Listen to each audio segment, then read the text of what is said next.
Say hi to everybody. Okay. Hi. Hi. Hi, Trevor. Hi, Trevor. Tremble? That's Mr. Tremble. How would you like it if people called you Baker? That would be good. Then she'd be British. All right. So, We have a card for you. Ooh, tell us about it. What's the background color? White. Okay. And what's in this here picture?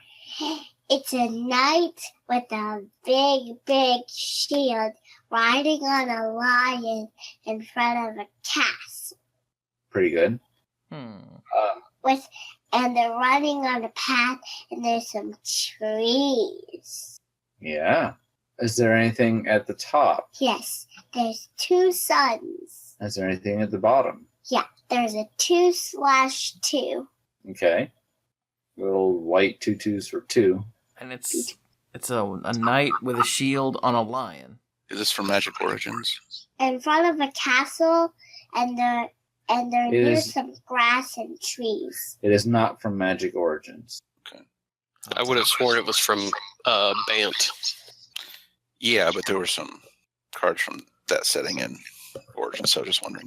Because that's the first plane that Gideon planeswalked to. Right. Back when he was Kithian, or however you pronounced it. Okay, so this is from other cards. Yay. Does it have a bunch of other different colored mana symbols in its text box or not? Does it have a bunch of what? Other colored mana symbols in its text box or not? No, it's not that one that you can pay domain and get all sorts of crazy stuff. Yeah. That guy doesn't cost 2, though, does he? No, it costs 3. But I was just checking to make sure I remembered it right. Yeah. I feel like her description was actually pretty right on this time. Oh, yeah. Gotta pick you a wacky card for next time. Something a little more, harder. Well, I was thinking more just abstract art. What color is the expansion symbol? It's an uncommon. Okay. I wanted to hear her describe it. Thanks, Brian. You're welcome. Here. What color is that right there? Black. Wow, see? Aren't you glad I'm here? I would call that blue. No. It's not black. It's black. It's silver. It's She's trying to mislead you. Sit still. Sit still. You can tell them. Yes, but don't be wiggling around. It's black. Oh, God. Okay. All right. Was it... Hey, guys, I think it's black. Is it Night? No, wait. Kitty of the White Orchid's not an uncommon, is it? Dear Lord. No. I hope not. Never mind. Kitty.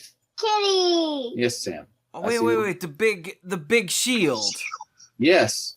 It's the one... Oh, God, it's the one with Exalted. It's probably a few of those. It might have First Strike. It's got Exalted. It does have First Strike. It does have First Strike and Exalted. Well, what is it then? I was seeing if you'd come up with the name. I ended up going together and looking it up. Oh, okay. What you got then? It's Sigiled Paladin. It is Sigiled Paladin. Look at that shield. Yay! Chewie got all the abilities right. Good for him. Chewie did get all the abilities right. Good. Like it just popped into my head. No. Mike, you won. You get a free sum. Ooh. Don't promise him things you can't give. Yes. Okay. It was the castle in the background. I think that it made it just snap in my brain. Her description was pretty spot on this time. So yeah. This is a little harder back when like 2 years ago when she was just like blue swirls and stuff. So what blue swirl? Exactly.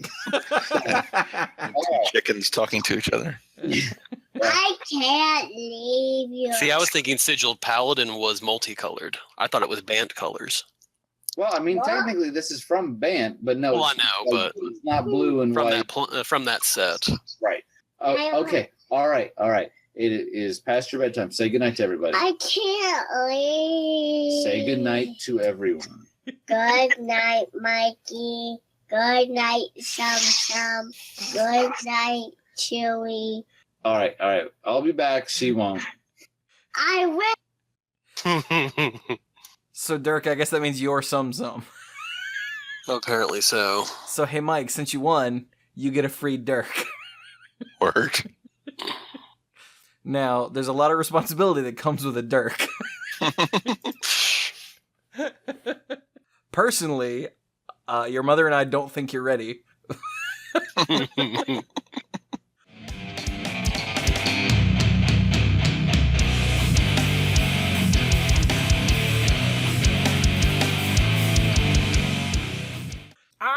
Oh, jam! Hello again, and welcome to the Mana Pool. This is episode 467 of the Mana Pool, brought to you, as always, by the non-existent Magic MMO from the 80s.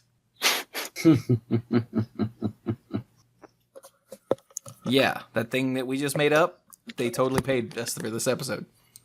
So I am Chewy, and I talk a lot, but not as much as this next guy. Who are you, sir? Hey, I'm Brian. I'm the lead rambler and not moral compass of the group, but I am a tangent master, and sometimes I go in 5 directions at once. And it's funny how it's almost like Chewy knew that I was going to start talking and talk a lot and just keep going. Like we've been doing this for almost, 9.5 years or something crazy like that. Whoa! I think we hit 9.5 already, actually. We're right about there. So, And I'm Mike. I'm the rules guy and the game lore guy. And I'll go ahead and confirm that the reason the Magic MMO from the 80s wasn't very successful was that the internet at the time couldn't actually support it. That's a pretty good point. We rented Hidden Figures the other day, and it was PG, so we let Sam watch it. We were trying to explain to her the concept that, back when this was taking place, we're trying to put people on the moon and all that, the computers didn't always fit inside a room, and you could just tell she just didn't get it. She was just like, you're speaking foreign language. I've got a computer right here, What is Hidden Figures? It's about the space program, and the main characters are some of the the actual people computers who would sit in a room and run a bunch of calculations for stuff. I have no recollection of this film whatsoever. I'll find it. It takes place during the Mercury. It takes place during the Mercury missions, and it's about 3 African American women in Florida at the time that they were doing the original launches. Well, Virginia. And they were the human computers because they were the only ones who could process the information, the trajectories fast enough. Yeah. Because the computers couldn't do it fast enough. Yeah, people were faster than computers at doing those things. At that point, yeah. Mhm. It was kind of the turning. And even still today, the funny thing was there was something about one of them that they still send stuff to her. They were still sending stuff during the shuttle missions just to double check to make sure that the computers were running the numbers right. Mm-hmm. So, Oh, hey, who's that okay. voice? Yeah, I'm sure you saw some commercials or It was a really great movie. websites. I have for not this, seen yeah. it either. It was very good. Fair enough. But this isn't Hidden Figures, the podcast, or was that the name? Already closed it. That was Yes. it, yes. That's a completely separate podcast, yes. Yeah. So who was that last person that was talking? Oh, that's me. I'm Dirk, the self-proclaimed greenest man alive and moral compass of the group. And I guess I'm also the MMO tangent, MMO Guy. You're the MMO guy. dude, connoisseur. The MMO connoisseur. I dub you. Dubbed the. Although, wait a minute, you already had 2 titles. Before we know I it, say I'm going to end up with like multiple titles. Does that mean I become less important the more titles I have? No, that's corporate America. Oh, okay. I just finished watching the first season of Game of Thrones. My parents had it. And, I've read the books now. So I'm watching the series. And Carrie at the first was like, I don't know if I'm going to like this. And, she's still not a big fan, but she watched the whole thing. And, there's some people in there with some very, very long titles. So. Mm-hmm. All right, then. This is why Brian is the tangent master, because what? So, enough of this. Let's get to it. It is announcement week. As of this recording, it is the Thursday of announcement week. We've caught all of the announcements. Tomorrow should be when previews start, I think they said. So Yes. They're going to start previewing them at Vegas. and which is going on right now. And they'll be broadcasting some of the previews through. So be watching the Magic website and Twitter and all that, because they'll start releasing them tomorrow. I have so far avoided seeing the cards that were accidentally released, even though they were accidentally released by an official site. I have avoided looking at them, and I kept hoping the Wizards would say, "Okay, we goofed. Here you go," and they haven't done it yet. And I'm like bleeding out the ears because I'm like, cards like. Grr. So I'm hoping that there's some of the first ones revealed, because otherwise I'm going to be really Hopefully. pissed. Yeah, but so that's tomorrow. So pretty much everything else from announcement week has already been announced, and it's one or two things. Shouldn't take too long. Holy crap, you guys! Holy crap! So, dude, we were going to do something else this week. We were, and now we're like, that can't be that much, and then it was that much. Yes, and then and pie, like that much, and pie. And actually, it occurs to me, this was a thought process that never entered into our discussion, but if we don't talk about this, the listeners will be like, why aren't they talking about all these announcements? Yeah. And next week we've got previews, and this is too much to horn in with something else. It just is. This is a whole episode. Yep. While we're before we get started, GP Vegas is in fact going on right now. GP Vegas is huge because it's 3 GPs today and tomorrow. So Thursday and Friday will be the Legacy GP. Mm-hmm. The Limited GP is Friday, Saturday, and then the Modern GP is Saturday, Sunday. That is a lot. It is not a small number. As a tangent to that, wasn't a GP Vegas? Wasn't that one of the Guinness Book of World Records? The first one, I think. Yeah, like the largest gathering of TGC nerds. Didn't I'm about to say, wasn't that one that broke all the records? Yes. Because I think, wasn't there supposed to be like a Yu-Gi-Oh that broke it, and then this happened? Something a previous Vegas one happened, and it just destroyed that number. Yeah, like the Vegas one that I went to is still the biggest GP, right? I think that's maybe. right. Was the second one bigger people? or not quite? I don't think it was. Maybe the second one wasn't bigger because they had to split it up into two distinct events. Maybe. They're both way up there, though. Yeah. Mm-hmm. That is true. They're huge events. So, I think it's like 4,400 or something. I don't remember. Not that it matters. Anyway, back to announcement week, right? That's another thing that's going on this week. So we've got to mention it at least for a second. And Channel Fireball's doing all that. Like they'll be doing for the entirety of the year next year. Mm-hmm. Yeah. Because for those who don't know, Channel Fireball is doing all the Grand Prix events from now on. Yep. After 2018 starts. But anyway, well, yeah, they have the contract for 2018. We don't know how long the contract is. That is true, yeah. But is it Channel Fireball Events or Channel Fireball? Channel Fireball Events. Yeah, yeah.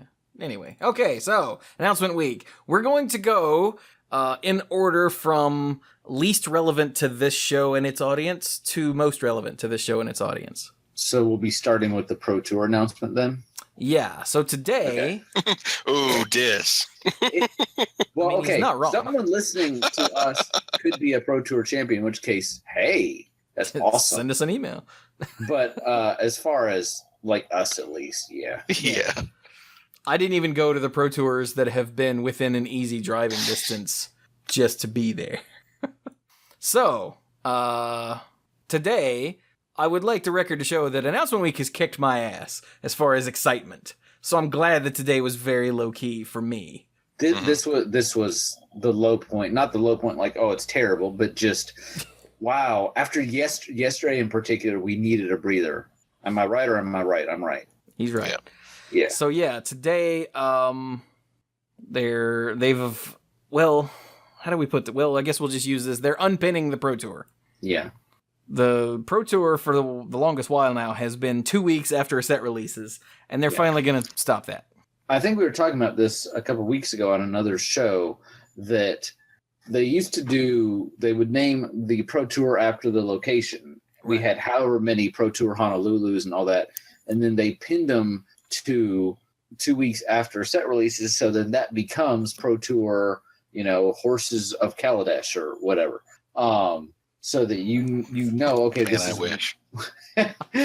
Are there horses on Kaladesh? They're mechanical. Anyway, let's not get too sidetracked with that. But horses of Theros. No, stop. But so now I think they're just feeling like they're really constrained by this. So the announcement says we've decided to move away from always having the Pro Tour take place 2 weeks after set to give us more flexibility in our scheduling. So there may well be Pro Tours that happen 2 weeks after set releases, but they don't have to do that. I wonder if this means that there's a possibility that we'll get more Pro Tours. Because you remember that we also used to have more Pro Tour events in a year, and they cut them down to 4 to really distinguish, okay, what a Pro Tour is versus a Grand Prix or something. Actually, they cut them down to 3 at one point, didn't they? I think 3 might be the lowest they've been. Yeah. And then they went back up to 4. So I'm wondering if that could be something that's happening. And they say on here, we'll certainly be looking for feedback on the experience of untethering the Pro Tour, so that a running theme for this whole week and everything we're going to talk about is a lot of this seems to be based on them looking at what works and what doesn't. These are not arbitrary changes. These are based on data. And that willingness for them to change, I think, is a good thing for the most part. So, yeah. Anything else really? The 25th anniversary Pro Tour will be a special Team Trios event. So it's a Team Pro Tour, which hasn't happened in a long time. Yeah. Oh, the first one since Charleston 2006. So over 10 years. And those ones have some really good stories. Some of the Team Pro Tours from back in the day. Yeah, they do. Nice. So yeah, there you go. Cool. All right, so that's that one. Okay, so the next one that matters the least to our particular show and audience, I think, is the banned and restricted list update. I would agree. They've banned Etherworks Marvel and Standard. It's funny because Chewy and I were talking about this, I think, on Monday, and we were actually, Chewy was saying, what you said it would either be Marvel or Ulamog. Ulamog, yeah. And I said, I think it's going to be Marvel, because otherwise you're just going to replace Ulamog with something else. And the deck will get weaker, but it still has the potential for being really abusive. And the problem I think that we have is that there are so many ways to get energy before Marvel ever hits the table that Marvel, you almost always get one free spin with it. Yeah. And boom, they banned Marvel. So DC rules. I'm sure that joke's been made before, but I've been reading some stuff recently. People talking about people have been bringing back Spell Queller to fight against Marvel, and I'm like, how does that help at all? Because in my head, Etherworks Marvel cost 5, but then I actually read the card, and it's like, no, that's a 4 up there. It's like, yeah. The problem is, and experience has shown us this time and time again, that when you make something that can very easily circumvent a mana cost, you cause problems. Right. You cause lots and lots of problems. I mean, Collected Company probably should have been banned during its own standard format. One of the things it had going for it that didn't make it maybe truly over the line ridiculous was because the deck was just kind of hard to play and build properly. But, yeah. And it did have the constraint of it can only get small things. Yeah. Whereas this scales up. So forever. Yeah. So you could get something that costs 2, or you get something that costs 11 or 12 or 13 while it was in standard. Geez, aren't we glad that you didn't have too much overlap between Aetherworks and Emrakul? Buh, I say. He said buh. Yes. But something I just wanted to spend a minute to talk about was really also what this represents, because we've been doing the history of the Banhammer episodes, and we have not gotten up to we've stopped just shy of basically modern, the modern era, and I think didn't we stop right before the inception of modern as a format, or did we get into it? Okay, yeah, and really, it's kind of interesting that this is the third banning in standard they've done this calendar year, and it's June. Yeah. And this is very, I think they take this very seriously. I don't think they approach this lightly, but I think anytime where you have a banning, it's very serious because you are basically going to people and saying, hey, we appreciate you buying our product. You can't use this thing that you bought from us in a tournament where it would otherwise be legal. Because, I mean, cards rotate out. You have to understand that. But when you purchase a card, and it's your understanding it's going to be in standard for X number of months, and it's not just that card. If that card is the basis for your deck, you are investing in lands for it, potentially if you need the lands, and other support cards. You could be putting down some decent amount of money on this deck. Similarly, if you know this is the deck to beat, you might be investing in sideboards and kill cards, and you might be happy that you don't have to fight against it, but now you're looking at that spell queller and going, wow, I paid more for this than I wanted to because that card had to be there. So my point is that this does have ripple effects, and I appreciate the fact that they don't do this all the time, but it is worth noting that they're doing it again this year, and I truly hope that this is just about where we're at for the year, and we don't have to see this again. I would hope. Yeah. Because bannings are supposed to be pretty drastic. Go ahead, Mike. Yeah, and it is kind of sad that, they also recently said, okay, we're going to give ourselves more opportunities to change the banned and restricted list in between releases. We're going to be able to do it more often, and it is kind of sad that they've had to use some of those opportunities to do it more often than usual. Yeah. Yeah, they are now. They did say that there won't be another one until after the Pro Tour. That's true. They decided to hold off. So, August 28th. Mm-hmm. And I think they're doing that specifically so that everyone can say, once you see the cards, this is what you can plan for. This is what you can test for. This is what you can expect to see. So. Yeah. Yeah. We went into more depth about this particular ban on Monday Night Magic this week. So if that's a thing that interests you, you should go listen to that. Sounds good. I might do that later. We had a pretty good talk about all of this stuff, actually. One thing that I do like is that they realized, going off of what Brian said a few minutes ago, that there are decks that exist that use almost all of the cards from all of the decks that suffered a banning. Yeah. Like, there are 5 cards banned in Standard right now? Yes. And it's not like the deck died when that happened. They all are still around in altered forms. So that's good if you're worried about value of entire decks going away. White Blue Flash only just recently started to come back. True, but it did come back. This article, the banned and restricted list announcement from June 13th, specifically even says, one reason we typically hesitate when considering banning cards is that we don't like destroying entire deck types. Fortunately, the rise of the Temur Energy deck in the format has mostly mitigated that outcome here. And then they're like, here, look at this list. Look at this specific list that went 5-0 in a standard constructed league. And they're basically saying, play this one if you own these cards. So reading the article, they almost feel like they kind of lucked out because they wanted to do it, but they didn't want to make people feel like they were completely disenfranchised. But they're like, oh, good, this deck is here. Kill it now. But another thing that's important about this banning is that they're doing it because people hate it. They're like, look, it's not... Okay, well, on the general, everyday, everybody playing Magic level, it is not beating every other deck. It's huge in the meta, but it's not winning everything. Now, as you move up in skill level, it starts to win more and more and more and become more and more and more of the meta. But it just feels bad.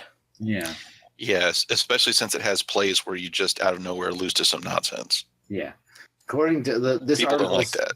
No. This article cites Frank Karsten and says turn 4 Ulamog happens in around 9.4% of games, 10% of games. That is huge when you consider that is basically an automatic loss just like you can be playing perfectly, and they're like, "Hey, look, I had a full house, or I had a royal flush. There's literally nothing you can do. I'm gonna win." And 10% of the time, that may not sound that bad, but that is terrible. Yeah, That if you is were awful. playing a deck where 10% of the time you got totally mana screwed and could not win, would you play that deck? No, or you that's shouldn't. what everybody's deck is when you're playing against Marvel. Yeah. It's 10% of the time you just lose.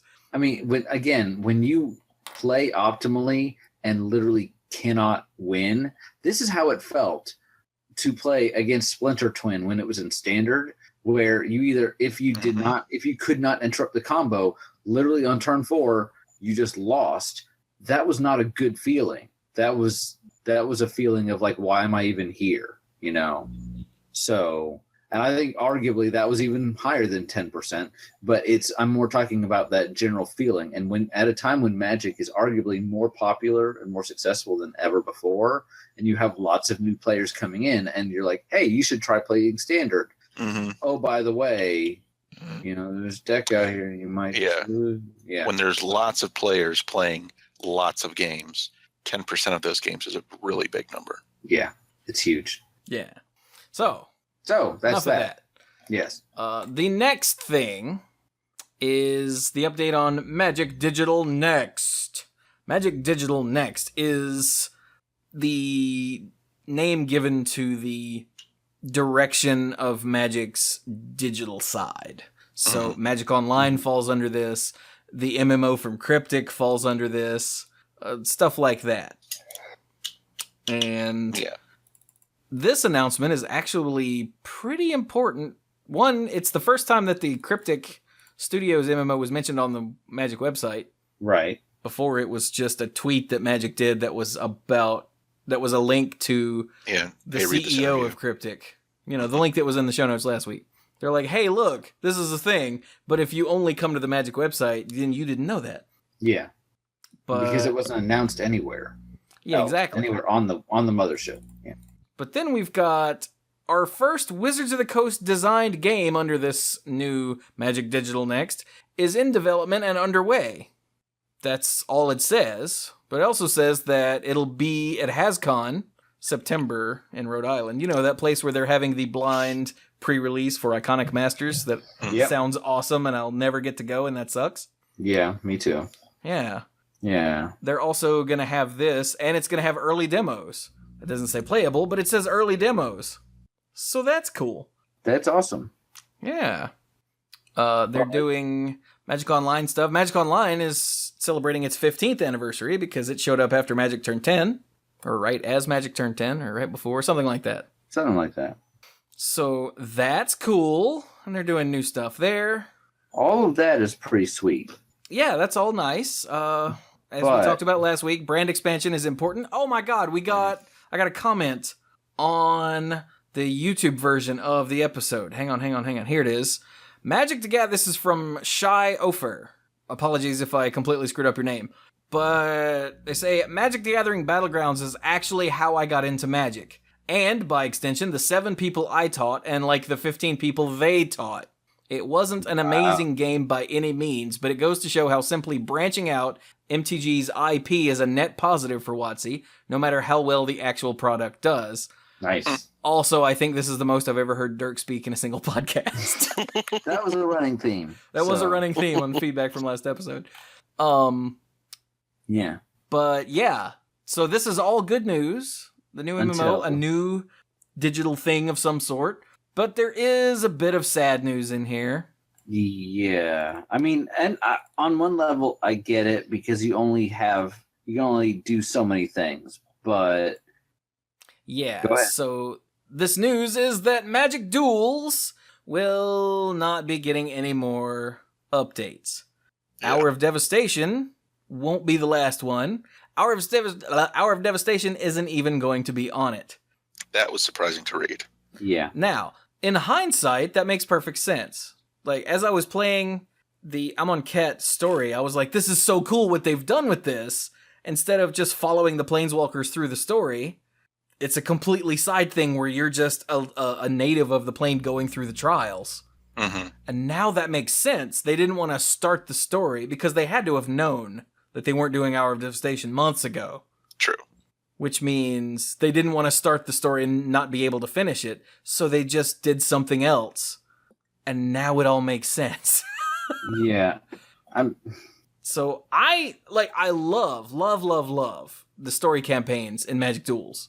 They're brilliant. Yes. The AI is a little stupid sometimes, but other than that, they're I could brilliant. attack for lethal, but why don't I just, sacrifice all my creatures instead? Okay, go. Yeah, let me crew this vehicle 4 times that can't attack. What? Yeah, it did not know what to do with vehicles at all. But other than that, though, I enjoyed the story campaigns a lot. I didn't want to play the game. I didn't want to grind to or spend real money to get the packs, to make the cards, to go play against other people, because I just didn't. Like, that was not a thing that interested me at all. You're a casual player. Well, I mean, I've already, and this is going to sound terrible, but this is part of why Wizards is doing this. I've already got Hearthstone for that. Yeah. And same starting here. fresh with a new game, even though it's Magic, it just didn't appeal to me at all. And when they made it perpetual, I was like, this is going to be really good for them, for the people that want to play Magic instead of Hearthstone, and they were just playing Hearthstone because that's all they had. Yeah. This is great, but it's still not for me, mainly because of the way you had to grind for the gold or spend real money. Like, if you were free to play, there was no way to complete each set before the next set came out. There just wasn't. No, none whatsoever. Unless you played it like every dang day. Well, even then, I don't know if it was possible. Yeah, it was a lot. The requirements were huge. Yeah. I agree with you there. Here's my thing with it is that, first of all, the fact that this announcement was made, they didn't say, okay, the next set is going to be the last set. They said, guess what? The content you've already got, that's the end of it.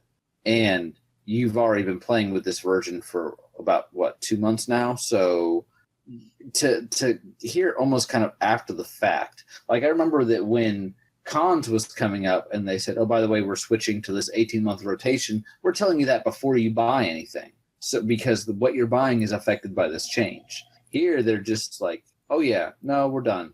And I get they have limited resources. They can't power every game forever. And it says in here that this was their flagship product as far as successful branching into video games. I mean, as we've talked about, they've done others, but this was really a big thing for them, and it's gotten a lot of people into the game.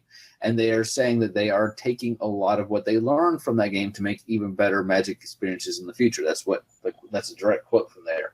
This is why I'm completely free to play. I got called a filthy casual in Heroes of the Storm. I've never paid a cent on that. The mobile Kingdom Hearts game, Final Fantasy Brave Exvius, Final Fantasy Record Keeper, because since the moment I started playing Record Keeper and Hearthstone, the thought occurred to me that these companies could just decide, we're not doing this game anymore. And the money that I put into it is worth jack.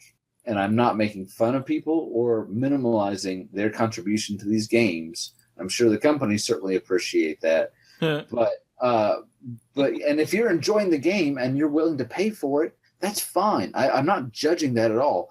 But quite frankly, this almost encapsulates what was one of my greatest fears about mobile games.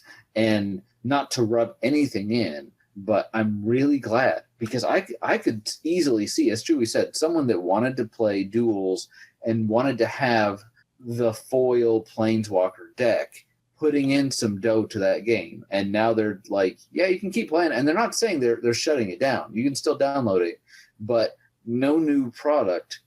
How long is this going to last? So it's a little like, to me. I'm not upset by it, but I also haven't played it in several months, so the impact on me is not huge. But I think this is one that this announcement has a potentially negative blowback more than any of the others that we've seen this week because of what it represents. And I really believe that the unnamed digital thing is probably the replacement for duels, whatever that is going to be. Almost certainly. Yeah. But the fact that they're not going to just let you transfer your account over, I'm sure it's almost certainly not going to work that way. Oh no, it won't. So you're hope you enjoyed your other account for duels. Oh, by the way, buy our new thing. Let's see how long this one lasts. I'm sounding cynical, which to my ears almost sounds weird because so much of the time I almost feel like I'm the company man. But this one I was kind of like, Yeah. Yeah. What makes me sad is that there's that little bit of magic content that was on my YouTube channel. Not anymore. So once I finish this Amonkhet story mode, which is only 1, maybe 2 more videos, then that'll be it. Aw. That's all she wrote. Until this new thing comes out and I see what it's all about. There you go. Yeah. But oh well. Okay. Oh well. Anything else keeps on the turning. digital next update? Nah. No. Fair enough. Now we're going to get into, those were big announcements, but now we're getting into the holy crap, son, take Holy shelter crap, under son. take positions under your desks and all that good stuff. Hide your kids, hide your wives. Yeah. Hide your wife. When I saw the title of Mark Rosewater's article on Monday, when I saw the title, my reaction was along the lines of, Mark Rosewater, I will turn this car around. I swear to God. Well, that's kind of fitting because a change of course is exactly what's happening here. So the funny thing was I was in court all day Monday, and at one point I started reading this article because I was waiting for something to happen, right?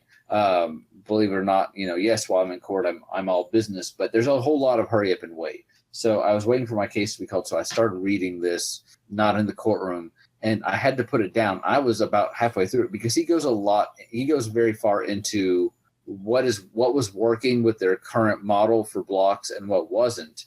And I told myself when I was about halfway through and then I was on the way home to finish reading it, I was like, they wouldn't do this thing, would they? They wouldn't, would they? Would they? And I got home and it was exactly what they're doing. And I was like, wow. Yeah. To be clear, in case you hadn't read it or forgot, the article is called Metamorphosis 2.0. And it was the original Metamorphosis article where Wizards had Mark Rosewater introduce the new block plan and the new rotation plan. They eventually walked back the new rotation plan. Yeah. But it was introduced at the time. It was what they were going to go for. So, and they said that they walked it back. They walked back the original 18-month plan due to feedback, which again, I would emphasize they were listening to what people said. And a lot of people were like, we don't like this. So instead of just sticking with it, they said, okay, it'll be cool. Just for the record, I still say that walking back the 18-month rotation was a mistake and is why standard is a small part of why standard is such a dumpster fire right now. It is because they were agree. designing to the 18-month rotation for the sets that we're looking at right now. Yep. I agree with Chewy. So, but nevertheless, we're back to 2-year rotation. One year. One year. Once a year instead of once a year. Cards are legal for 2 years instead of 18 months. Yeah. I agree with Chewy, and I wish they had stuck with their guns just because I think it introduces more variety. That being said, it is probably a little easier to know when your cards are rotating out because 18 months is not super intuitive for a lot of people. Like, okay, this set came out. Oh crap! This is about to. I can see some of that. Well, but I think it's easier to remember 3 2-set blocks than 4 2-set blocks. So, okay, these 3 things are in standard right now. When the next block comes around, these things will fall off. Dirk, you still with us? Yep. Okay, just making sure. You're not talking as much as last week, so we got to poke at you. Do we want to take a second because there's a lot of stuff to talk about, and if you guys don't want to do this step by step, I get that. But I kind of want to follow his article because he talks about things that he feels were successes and failures. And I want to see how we feel about some of those because there could be some where we agree or disagree. Or do you feel like we're not getting to the meat of the topic quickly enough with that? I think Yeah, let's do that, but do it swiftly. But do it. Yeah, swiftly. they can be mentioned. And All right. Yeah, so So he said the first success. Do you want to lead us off, Chewy? You sound like you were clearing your throat. Oh, well, actually, I was starting a sentence. But okay, so the first success, he said more worlds per year. And when I first saw that, I went, we're having more worlds tournaments? No. More planes. More worlds as in places to go visit per year. Yeah. That's a plus. That's awesome, right? I found it weird that he didn't use the word planes. Right? And, like the whole thing is planes, walkers, and planes and all that. But yeah. So this, I think this is pretty universally, this is awesome, right? Yes. Yeah. No disagreement. We get to see more of the multiverse, and that's awesome. Yeah. Yeah, and rather than getting bogged down on frickin' Meriden for a whole year, it's only 6 months and we move on to the next one. Nice, cool. And as he points out here, it allows them to both revisit old sets more frequently or old places. Everybody loves Ravnica, so yay Ravnica. But at the same time, keep going to new places so we're not getting stale. So good. Yeah. And I remember we all thought it was really weird that we were going straight from Zendikar, a revisited plane, back to Innistrad, a revisited plane back to back. We were like, that's really weird. Yeah, they hadn't done that in a while. So yeah. We've gotten used to the change. So yeah. Success 2 was more large set-alone draft environments. I got to be honest, I love to draft. And quite frankly, this one just never really bothered me. I'll just draft an environment. And it's really more about, do I enjoy the block or the set versus whether one set is large or small. So for me, this one's more of a wash. I don't hate it. I don't love it. Just, give me packs. So yeah, I do see when there's different sets thrown in the mix, I feel like I'm not able to make as consistent a deck, and then I'm screwing up more often because I'm not thinking about, okay, what should I be planning for or looking for in the pack from a different set that we're going to be looking at next. That is a good point. Yeah. I appreciate that. But again, for me, it's just been, I don't disagree with him. And he says we do a lot of market research, and this is what people apparently appreciate drafts where all the boosters are from a single large set. And I get that, and I don't disagree with it. I think the numbers are there. Yeah, I'm just more flexible than the rest of y'all. He says it's by a pretty substantial margin, so people just like drafting one large set by itself. And having big set followed by small set means, rather than big, small core set, because core sets only sort of count, it means you're doing it twice a year in a new world with more complex mechanics and themes and whatnot than a core set, so everything's good. Yeah. Okay, so number 3, and this one is a big one too for the people that care about it. This is huge. Yes. Quicker storytelling. So some stories are long and drawn out and need to be long and drawn out. Some stories are not, but because there are 3 sets back in the day, they were long and drawn out whether they needed it or not. Like, you remember... It took a whole, like Brian mentioned, Mirrodin. It took a whole year to resolve the story of the Phyrexian invasion of Mirrodin. Yeah. Yeah.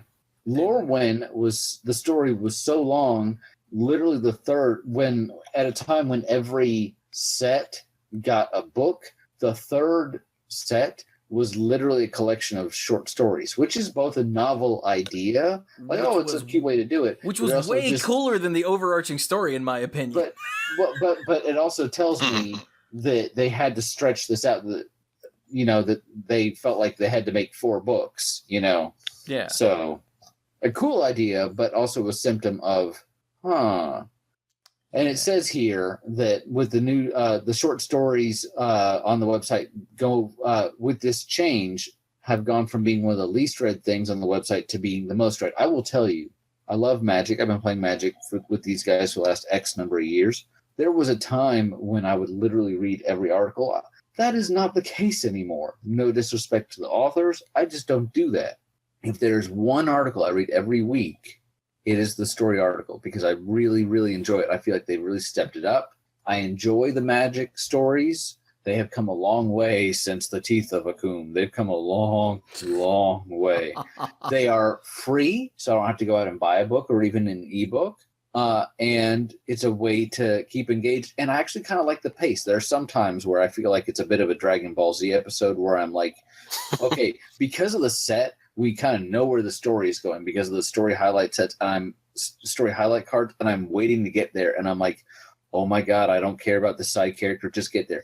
At the same time, I do feel like more or less I enjoy the pacing. So that's just me being a little picky. So quicker storytelling, I'm 100% in agreement with that. And I think it's a very positive change.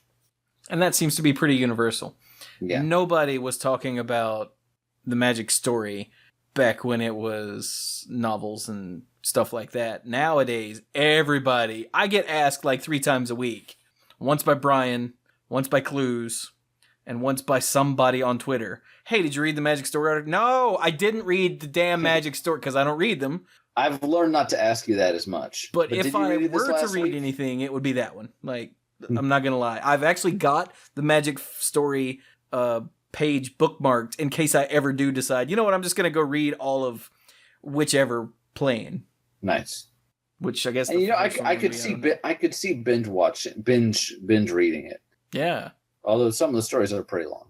Number 4 is Planeswalker decks. And honestly, because this is another one where I'm sure their data supports it, and they say the Planeswalker decks have proven to be very popular. I haven't bought any. The only reason I have any at all is because when Mom got me a box for Christmas, she got a combo where the Ajani and Tezzeret ones from Aether Revolt were included. And I love that. I think they're great.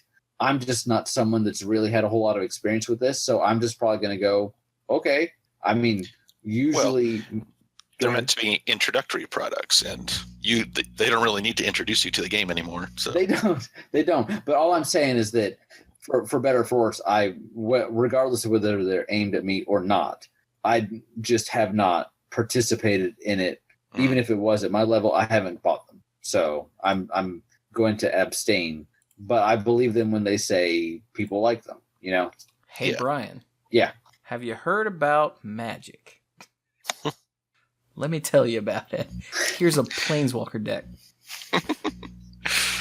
Can I play with no lands in my deck and just cat cards? Okay, yes. So moving on. You will not win, but you can play. Oh, darn it. Okay. And I know people complain about the special Planeswalker cards and the Planeswalker decks being just crummy, but I think that was a good call because they're cool, but tournament players won't want them. So that means the Planeswalker decks won't be cannibalized by people buying singles from them, so that the players who, they're trying to get the players whose hands Wizards wants them to be in, they can actually get their hands on them. Right. Yeah, I think they've done an excellent job with that. It won't be like that one commander deck that had the True Name Nemesis in it. So Legacy players were buying up the one commander deck for the one card. Yeah. And or the Containment Priest. Yeah. And the actual commander players who wanted to buy the decks couldn't find them or had to pay double. Yeah. That's a bad build. So they've fixed it by making, like Mike said, crummy Planeswalkers that are still neat. They're still really cool. Yeah. I think there was that one card in the Chandra deck from Kaladesh that people were like, ooh. And I didn't get it because I was like, it's a 4-mana, 4 damage burn spell. But people were like, ooh. But I think it was more that people were just kind of testing the waters to see, are there cards from these decks that could be standard staples? And unless I'm missing the boat on this one, I don't think it really took off. So yeah, nothing has yet. It would show up as a one of here or there. Okay. Even I never That's saw fine. that. That's fine, because you know what? Maybe you do buy that deck and you're like, ooh, I really like X card. Maybe I want this guy that really loves Ajani, that guy that gets stronger when you have Ajani. That's fine if you want to play that card. But we don't have the situation where you feel like you have to buy that deck to be competitive. Right. Right. So then he moves on to talk about what he calls challenges and basically the problems that have arisen since they implemented the changes. And the first challenge... Corporate buzzword, don't say problem, say challenge. Yes, well, it was a problem. And they may or may not have addressed it because I'm not on the Wizards payroll. So challenge, problem, cluster, dumpster fire, whatever you want to call it. mistake. Let's just call them mistakes. No, some of these are very subjective. So I think challenge, in all honesty, is probably appropriate because it's, do we like what this is doing? Do we not? And how do we work around it? And the first one straight up is the rotation and the 18 months. And there's really not a whole lot of time to spend on this just because they've already changed it back. I agree with Chewy. I would have liked to see them explore it a little more because they changed back very quickly. Yeah, they changed back before it ever happened. Well, no, it pushed out Cons block, didn't it? It pushed out the first two sets of Cons block, Cons and Fate Reforged. It did not touch Dragons of Tarkir because at that point they said, no, we're going back. I remember thinking about the Raptor and going, oh, good. I get to see more of you. Because that stupid thing was everywhere. Dance, Raptorlution. Okay, sorry. It never happened with the 2-block system. The way that it was supposed to. Right. Yeah. Right. Like, before we were going to have the second rotation, they were like, oh, sorry, we just kidding. Yeah. Yeah. And what bothers me about this is that it only changes 2 sets a year. Like, that's it. Those 2 sets a year get an extra... One gets an extra 6 months in standard, one gets an extra 3 months in standard. Right. And that's it. Yeah. That's literally the only change. So, but it's done. I mean, they've already changed it. And he says they did it as soon as they had enough data to show how unpopular it was, but I think they should have waited for data to show how much it helped the game, if it was possible to measure that. Because as Chewy said, standard being the way it is, although it's always hard to tell, like Chewy said, if the data shows it, it's always, there's that if quality of, you don't know how the universe would be if something was different, Mm-hmm. So I mean, their data showed that people complained, but we're Magic. What does that mean? Complain, we're Magic players, and it was a big change. So, but at the same time, it's a business, and again, there's a part of me that respects that they didn't wait for the universe to burn down before they made it a change. So that is also true. It's bittersweet is what it is. So it's bitter blossomly sweet. Yeah. But that still happened a long time ago. So moving on. This next two. This one was super interesting to me. It was. So they said back when they went to the 2-set model, 2-set block, was that the 3-set blocks, there was always one set that was just ass. Yeah. Yeah. For most of them, it was the 3rd set. Sometimes, I think there was one notable example where it was the middle set that was just bleh. But there was always one of the 3. Yeah, the most recent example of a bad middle set was Born of the Gods. That's the one, yeah. They wanted Journey into Nyx to be better, so they actually moved some stuff away out of Born of the Gods and into Journey into Nyx. Right. Basically hamstringed it almost on purpose. Yeah, so there's always one set that's just bad. Now, when you have a group of 3 things, there's always going to be one that's best and one that's bad, but it seemed like the gulf between the good and the slightly less good and the bad was always really big. Yeah. Like, those 2 sets were pretty cool, this one sucks. Yeah. And one of the happy side effects of going to 2 was that you're only going to have the 2 good ones, right? Right. But that was the thought. And it turns out maybe that's not the case. I mean, think about it. This is something where I found this so fascinating, and you can tell this one's actually several paragraphs long, but it's one of those things where until he said it, I didn't think about it. And then the more I thought about how things have been since Cons Block, the more I'm like, huh. And again, he's coming at this with data that I don't have, and he has reactions from people. I mean, we hear some things from listeners, but our data versus his data, there's just no comparison. There's none. I thought it was really interesting how he talked about, for example, Eldritch Moon both didn't have Investigate and also didn't have enough meld cards. So there was really no way to make everybody happy because you can't, with the second set, you can't just do a copy of the first set because there's nothing new. But if you get too far away from what was in the first set, then it feels completely disconnected. Kind of like how Fifth Dawn felt compared to the rest of Mirrodin block. That was kind of on purpose, though. It was, but but you know what I'm talking about. Kind of on So, purpose thematically and on purpose to save their asses. Yeah, but but man, not good when you have to do that. That is not a good sign. Mhm. So Yeah, I mean, Saviors did the same thing. I think I go ahead. If you look at it from the design point of view, Mhm. Saviors make sense with the hand size and all that because, oh, look, all of these mechanics in the first 2 sets of the block had to do with keeping cards in hand. Yeah. Wow. But when you're just casually thinking about it without the designer's eye, Saviors of Kamigawa is a stupid left turn that doesn't make any damn sense. Even Scourge with, we've got same thing. we've got dragons. When you look back over the rest of the block, there were no dragons, or there was like the Imperial Hellkite, which lets you search out dragons, which feels weird with no other dragons. So you can maybe see that coming, and you're starting to see the increase in converted mana costs, but it is buried so far in there that you get to it and you're like, huh? So I kind of get it. It was about this time when I had to stop, and I was doing work related things. And it was later. No, it was after number 3. I don't think I made it to number 4. And later, I was like, "Wait a minute, are they going to do this?" No. And I was like, "Holy crap, they did!" But again, anyway. And then he references the draft thing, where it was listed under the successes as far as more consistent drafts.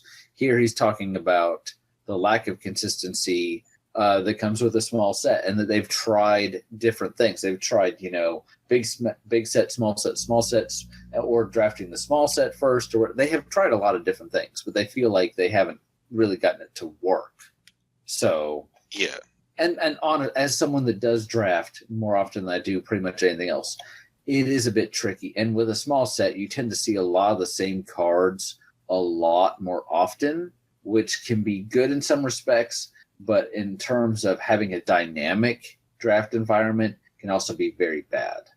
I always point to Morningtide as I feel like I almost, quote unquote, solved the draft format, because I did dozens of drafts on Magic Online. I'm not kidding you, and put no money into it because I figured out that if you drafted Simic with the boggles and enchantments, and yeah, that's kind of like a legacy deck now, right? Or modern, at least modern. I could not lose. Mine was playing modern in draft. I was playing modern in draft, and I'm telling you, I did draft after draft that just paid for itself. I had a great time doing it. Is that indicative of a healthy draft environment? I don't know. If Brian's doing well, you got to question it. Let's put it that way. There's that. So what he's saying here is that it didn't matter what they did, it just still wasn't working quite the way they wanted. Yeah. Like they tried Oath of the Gatewatch was dramatically different than what was the BFZ, Battle for Zendikar. Yeah. And Eldritch Moon was a dramatic tonal shift from Shadows over Innistrad. And Aether Revolt was more of the same from Kaladesh. Yeah. And like each of these differences were different from each other. This was mechanical, this was tone, this was more of the same. And yet people still complained because we're Magic players. And then you pair that with the drafting thing, and they've decided, well, we'll get into that, but those are the problems. Yeah. It wasn't really a third set problem they were dealing with before. It was a small set problem. Yeah. And I think he actually says that here at some point. Mm-hmm. And it's also, this last paragraph, it's also the last set of the block complaints. Mm-hmm. So yeah, it's not so much that we've been here for 3 sets, it's that we're still here. I mean, I remember Mirrodin, we were getting into into fine things. when you have a world that gives you a lot of room to do stuff in. Yeah. Like it's, you can do a lot of stuff in a couple of Ravnica sets, and it doesn't feel like you've been sitting there too long. Yeah. But even still, like Ravnica, I remember with Mirrodin was one of the first sets that I really actually got into from the beginning, because when I got started, it was the Tail End of Judgment. Mm-hmm. And so it was Onslaught block and then Mirrodin block. And when Mirrodin Block came out, it was like, look at all these artifacts, and they're awesome because you can put artifacts in any deck. It was really cool. But by the time that the block was over, I was like, oh my God, colored cards. Oh, Well, I mean, God. that was also when a block would last an entire year. Yes. Yeah. And I get that. And I get that. But I think you're starting to see some of that same fatigue that he's talking about here as well. So, No, and even Ravnica, I was like, what's a monocolored card look like? I forget, So after a while, you're just like, even if it's a great theme, Mm-hmm. you want to see what's next. Yeah. Now, I do have to hold up Tarkir, which was the last of the 3-set blocks, right? Yes. Yep. But I also think it was one of the best because of the way that they did it. It was always fresh. Yes. Some of the cards got old, freaking Siege Rhino, but the cards themselves and the feel of the set, I wasn't sick of it by the time we left. Mm-hmm. Mm-hmm. And that's important. Because that's one of the only times I haven't been sick of it by the time we leave the 3-set block. But then they had to do the whole Back to the Future thing to make that work and keep it fresh. And that's not a thing you can just do all the time. Right. So then we went to the 2-set thing and Eldrazi and stuff, and yeah. Blah. Yeah. Mm. So let's move on. Challenge number 3, no core set. Now, it was their idea to get rid of the core set. It was. And they said, according to our data, the core set's dumb and we're not going to do it anymore. That's not exactly what they said, but they said it wasn't really worth it. It wasn't how people were getting into Magic, specifically because of, as we talked about earlier, duels. Yeah, people... But they also... Sorry, go ahead. People don't start playing with a core set because it's for new players. People start playing with whatever their friends are playing with. Yeah. So if their friends are playing Standard, then they learn Magic through Standard. If their friends are Commander players, they learn Commander. Yeah. And if their friends are playing only core sets, their friends are probably sociopaths. Or clues. But they specifically said when they took away core sets, they did not say we're never doing them again. They said we are not going to be doing them. I heard at least one person say, "Hey, they should have called what was the one? They should have called Origins Omega because they had Alpha and then Omega." And we're like, no, because they're not saying they're never going to do one. They were not satisfied with what core sets were doing, and they didn't fit onto the new block. So they're saying here, not having a core set around, even though there were certain problems that a core set brought, there were also things that a core set did that were helpful. Like, for example, specifically the reprint issue where... Yeah, you could reprint cards completely independently of the world setting of your expansions. Right.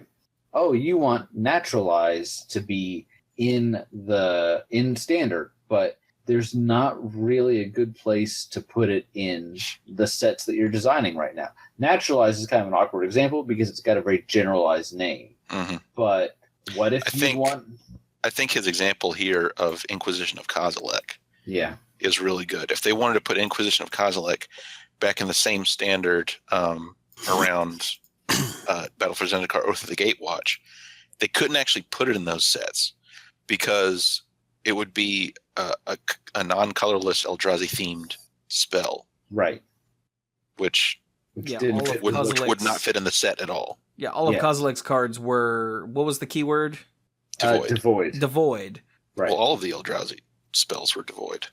Oh, right. Okay, yeah. So, but Kozilek's especially were not devoid; they were actually colorless, right? Whatever, doesn't matter. He had more of those, yeah. Okay, he had more of those with colorless requirements, yeah. That's what it was. Okay, yeah. But Inquisition of Kozilek is a straight up black spell, and while it makes sense from the name, and you might want it in Standard, it sticks out like a sore thumb thematically, and that is one of the things they have to take. Well, just put it in there anyway if Standard needs it. Well, they are proud of their work and want it to be right. They've been very focused on top-down design for a couple of years now, and the storytelling and the card design, the story and the integration of the worlds is more. The mechanics kind of come second to that, as long as the game is fun to play, Yeah. So, I feel like over the last year or so, just for various reasons, I've started a lot of comments with, well, because they don't have a core set anymore, blah, blah, blah, blah. Does it feel like I've said that a lot? I don't think so, but I'd have to go back and listen, and I'm not going to do that. But they could also put into a core set like Kadama's Reach, and that really wouldn't make sense anywhere except for a block on Kamigawa. So, well, the core sets also allowed for mechanics that, like old mechanics, to come back and make a reoccurrence, so that they reintroduced it to a new group. So like, sort of like how cycling was a thing in Urza's block, and then it got reintroduced in Onslaught block. Yeah. And it's been reintroduced again. And core sets were nice that you could reintroduce a soft that's right. ability. You weren't going to put in something like Madness, but you could introduce a soft one. Yeah. That would be an easy one to introduce. Like it was like Exalted or Bloodthirst. Yeah, Right. Said they did that a few times with the last after the Magic and then a year. Yeah. Yeah, they would have basically a principal returning keyword, and it would get some attention, but it wouldn't go into any of the other sets that year because they didn't have to work it in thematically. So we were able to have Exalted back, even though we haven't been to Bant. Yeah. So and was also go ahead. No, go ahead. What was also nice is that, as you guys have been saying about thematically, certain cards don't fit into, is that there were some sets where there were mechanics that were missing, whether it be things such as disenchants or shatters or something of that ability where you destroy enchantments and destroy artifacts that don't fit in the set, but were also missing from the general play, and core sets were good places to put things in there, especially if you wanted to not have to ban something. Because you could just introduce, okay, here is this thing which will fix this problem. Yeah. And they actually you didn't have to spend slots in an expansion set with something that needed to be in standard but didn't actually need to be in that expansion. Right. Like they actually said in the ban restricted article, we didn't bring it up, but they said in order to try to fix the problem, they thought of issuing some sort of errata saying that, like, this wouldn't be errata, but issue a statement saying, hey, Pithing Needle is now legal in standard, even though we didn't reprint it in any set, because Pithing Needle would help, which would have been dumb. It's definitely thinking outside the box. But it's thinking outside the box, yeah. But if there was a core set, they could have just dropped Pithing Needle in it and said, whew, we dodged the bullet there. Yeah, and he says here, like, what if you need a Goblin Lord a year later to help out a Goblin-themed deck based on the trip to Goblin World from the previous year? So let's say you're not in a Goblin world. So like, let's say you don't want to put this powerful Goblin Lord in the set with all the goblins because it would overpower standard at that time, or the draft format or any sort of thing, or whatever. But let's say in a later, you have a plan where next year we'll drop this super powerful Goblin Lord because stuff from the previous year would have rotated out, and stuff from this set will help keep that from being overpowered. We'll just drop it in here. But if there's no goblins on that world, you can't. You literally can't. Yeah. And that's what the core set was for. So we spent a lot of time on this, and I think you can, if you don't already know, you could probably tell where this is going. But these are the problems with not having core sets. The other one is actually a thing that we talk about all the time here, and that is never-ending preview season. Now, eventually, core sets were part of the problem, because core sets they had new cards. Lots of new cards, but they still weren't entirely new sets. Yeah. It was like half a new set, or something like that. Right. But wasn't it up until like 9th edition? There was a card that was reprinted in every single core set, and then in one of the later ones, they're like, "Yep, there are no longer any." I think it was the spider. Yeah, Giant Spider was the last. Giant Spider was the last one. It was the last one that had been in every core set, but you didn't introduce new mechanics. You might have a different spin on something, but they were still roughly half reprints. Right. I think. Yeah.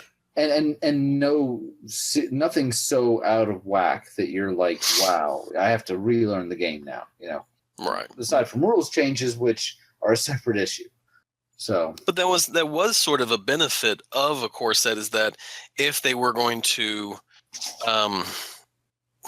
errata the text, how you have the Oracle text. Oh, what is it? Yeah, the Oracle text, where you have the old text and then you have the new text, that when you did a reprint, it would have the newer text on it. Mm-hmm. Instead of having to refer back to, okay, well, this is what this card says.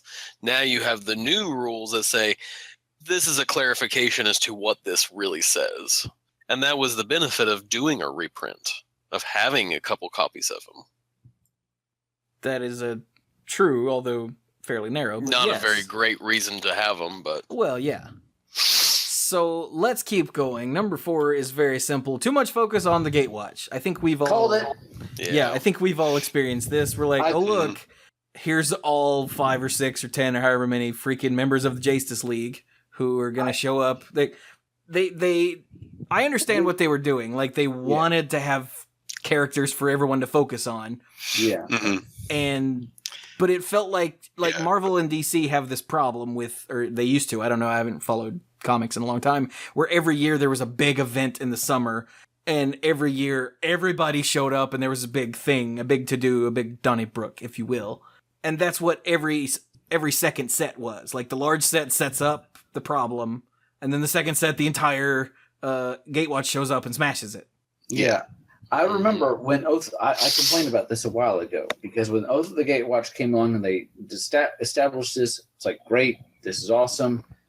But then we go to Innistrad and like, okay, we're going to see Jace again. That felt a little tiring, but all right, okay, he's the only one. And then, as you said, with Moon. Dark, Innistrad Moon. Innistrad Moon, yeah. Eldritch Moon. Now they're all there, and now Liliana's in it, and I'm like, okay.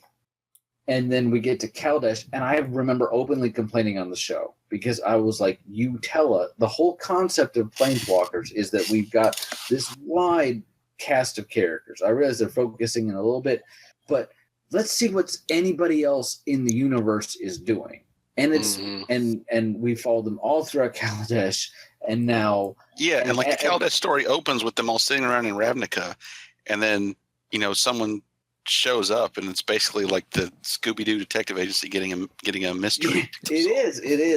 A band shows up, Dovin Band, and he's like, "Yeah, I want you guys to like look at our security for the Inventors Fair because we're having renegades." And they're like, "Well, that's not really what we do. We do like do we look like a bunch of rent-a-cops?" Like, no. But as soon as Chandra figures out what they're talking about, Liliana convinces her to go there and basically screw things up on purpose. And next thing you know, they're all there. And now we're in Amonkhet. And the only thing I can say good about Amonkhet, as far as the involvement of the plane of the Gatewatch, is it's them versus Nicol Bolas. And at least I can accept it on some level here because this is what they've been building to, I feel like. And because Nicol Bolas is a huge enough threat that I feel like, okay, we can have all these people here because Nicol Bolas versus any one of them is funny. Suicide. All of them against him very well could be. We haven't gotten that far in the story. There's a real chance that this could not go well for them. But I 110% agree with this. Again, Planeswalkers, we have so many of them that are so interesting, like Vraska, hint, hint, like Tybalt, yes. Everybody makes fun of Tybalt, but, what's his deal? We have no idea because we're following Jace around again. So, I mean, I do like that they changed up who was the focus in the first of each block. A little bit, yeah. But it occurred to me the other day that except for Nissa, all of the Gatewatch is the Lorwyn 5 Planeswalkers. We are exactly where we started this whole thing. We've switched out Garrick for Nissa. And I'm just like... And added Gideon. Wow. Yeah. You're right. But Ajani is still here. Ajani's still there. And it's just kind of like, here we are, how many years later, and we've added all these other ones, Domri Rod and Dovin Ban, And doesn't matter. Everyone else. Yes, everyone else. All right. Anyway, I've taken long enough with that. All I wanted to say was I completely agree. Number 5 is kind of interesting to me, the Masterpiece series. And what he's talking about here is when they did the Masterpiece series, basically almost as a standalone for Battle for Zendikar, people were like, this is amazing. And they were so positive about it, they decided to keep doing it, starting with Kaladesh and going forward. And the problem... I think that was when they said we're going to start doing this all the time. Yeah, all the time. Yeah, it's like printing money. We can print money. Yeah, nothing bad will happen. And I think really what happened is then they get to Kaladesh, and the Kaladesh, not to Kaladesh, to Amonkhet, and you're already starting to get some people say, okay, we're really going to be doing this all the time. They start to lose a little bit of the wow factor because even though they are wow, you're starting to see more of them. You have the fact that the Amonkhet ones are less, I would say, connected. Less universally. Cohesive. Oh, that too. Exactly, cohesive. I think when you look for the theme, you still see it. But like Mike and I were actually in Disney World looking at the list. We're trying to connect them a little bit. This is a theme that has to be explained to you, and you have to think kind of hard about it to see it. Yes. I don't think it's something a person would get on their own. Whereas Kaladesh Inventions, oh, look, they're artifacts. Get it. Got it. And next. Also, the Amonkhet ones are less universally loved. Like, everyone loved the expeditions. Everyone loved for the most part, the inventions. And these came out and they split the community in the middle because they were such a departure. They did, and I was going to hit that, but you're absolutely right. So I think the time was right for them to really step back and say, okay, we're going to do these all the time. Is that really what we want to do? Yeah. And reading this one and kind of reading the language that they're using here, you can tell, well, maybe they're scaling it back a little bit. Quite frankly, I love the Masterpiece series, and I've only opened a couple of them, but I love that feeling that you get because it's like, that's amazing. It feels great. And I'm a little sad to even think that they might not be doing it, but I recognize the issues that they're putting in here. So those are the successes and the utter failure dumpster fires that they're calling challenges. So the next section is, what do we do about it? So, yeah. And it's weird after all of the conversation that we've just had, how this will probably go a lot faster. Yes, it will, because we know this is what they were looking at. And I'm telling you, everybody loves to be a Monday morning quarterback and say, oh, I saw it. And but literally, I'm telling you, on the way home, I was like, they're talking about small sets being a problem. They wouldn't just do large sets, would they? I was like, no, they wouldn't do that. They couldn't do that. Well, guess what? They did that. They did that. So because of the draft thing and the second small set thing that we outlined above, from now on, the fall, winter, and spring sets are going to be big sets, and they'll be drafted by themselves. And when the next set happens, you just go somewhere else. Maybe. Sometimes they'll stay in the same place if they feel like they want to. Oh, sorry. I meant in drafting. Oh, yeah, drafting. You'll just go somewhere else and be drafting the new set. So if the fall and winter sets both happen to be set on the same plane, which they say can happen, you're still going to draft them separately. But it sounds like more often than not, we're going to be going somewhere else, which hits the theme they talked about going to more worlds. So what's better than 2 worlds a year? 3 worlds a year. And yes, at a certain point, you may start to feel like you're jumping around too much, but as long as you can tell your cohesive story in the time it takes to have a block or have a set, you're good. And if you feel like there's more there, you just stay there for the next set. And if I just use the word block, you can just forget about it now.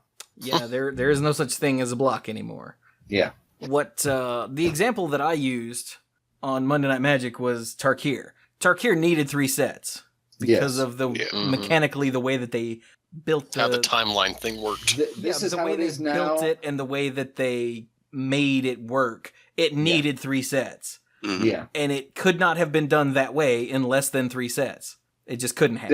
They have that. You have the current present going back in time, and then how things have changed. It would have been kind of interesting, I suppose, if you were to try and do that in one set. I suppose you could have about half the set be the current present, and then one or two cards to present the change in time, and then half of the set from this alternate present. That could be kind of interesting. No, that would be absolutely terrible. I love chaos. But here, I guess it'd be like shuffling Time Spiral and Future Sight together. Dude, Yeah. Don't tempt me. Don't tempt me. So but I guess, yeah, go ahead. Yeah, it's already late. So that is a set that's a thing that had needed 3 sets. Looking back, let's see. Kaladesh could have been 1 set. Kaladesh easily. Yes. Totally could have been 1 set, 1 and done, we're out, cool. And they say that, like Brian just said, they're going to stay, or I think Mike said it actually, you're going to stay on a plane for as long as the story necessitates. Yes. So if they're going to tell shorter stories, they can be there for 1 set, 1 and done, get the hell out, go somewhere else, and they don't have to stretch and pull and tug and offer up a book full of short stories and all of that. They can just done. And that's awesome because that eliminates some of the fatigue. And they say if they're gonna stay on a world for 2 sets, because they're both big sets, they will be separate, not just in story and in draft, but also mechanically. Like there will be something, it'll be different enough to where you won't go, well, how come we don't draft it with that? Because you don't. Shut up. See, this is why it's different. Yeah. So like they said, if we were going to stay on Kaladesh for 2 sets, then you might use energy in both sets, but you might use energy differently on both sets. Yeah. Which makes perfect sense. Something I literally just thought of was one of the reasons I think this works really well is +1/+1 and -1/-1 counters. I didn't even really think about that until now. But if a block currently has one of those types of counters, and every block has one of those, the entire block has to use, under their rules now, that same type of counter. Well, now it's just that set. So if you then want to turn to the other type for the next set, you go right ahead. I like that. I like that a lot because I feel like that opens up a lot more possibility. Cool. That is a good point. Thank you. I have them every now and then. You do. I'm proud of you. So that's the fall, winter, and spring set, Chewy. Am I not going to have a summer set anymore? Am I on summer vacation? They're taking a break. No. Okay, wait. Is that everything here? That is everything here. Okay.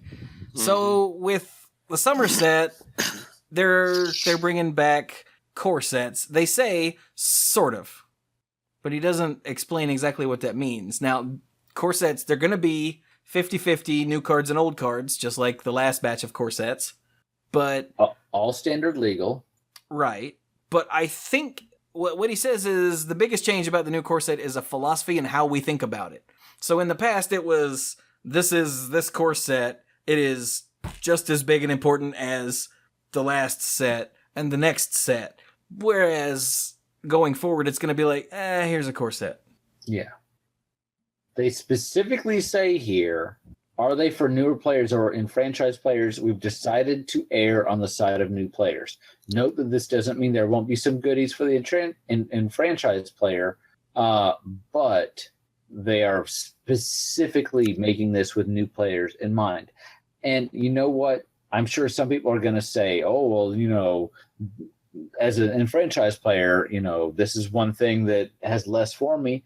Quite frankly, we're getting enough new cards a year anyway, plus supplemental products.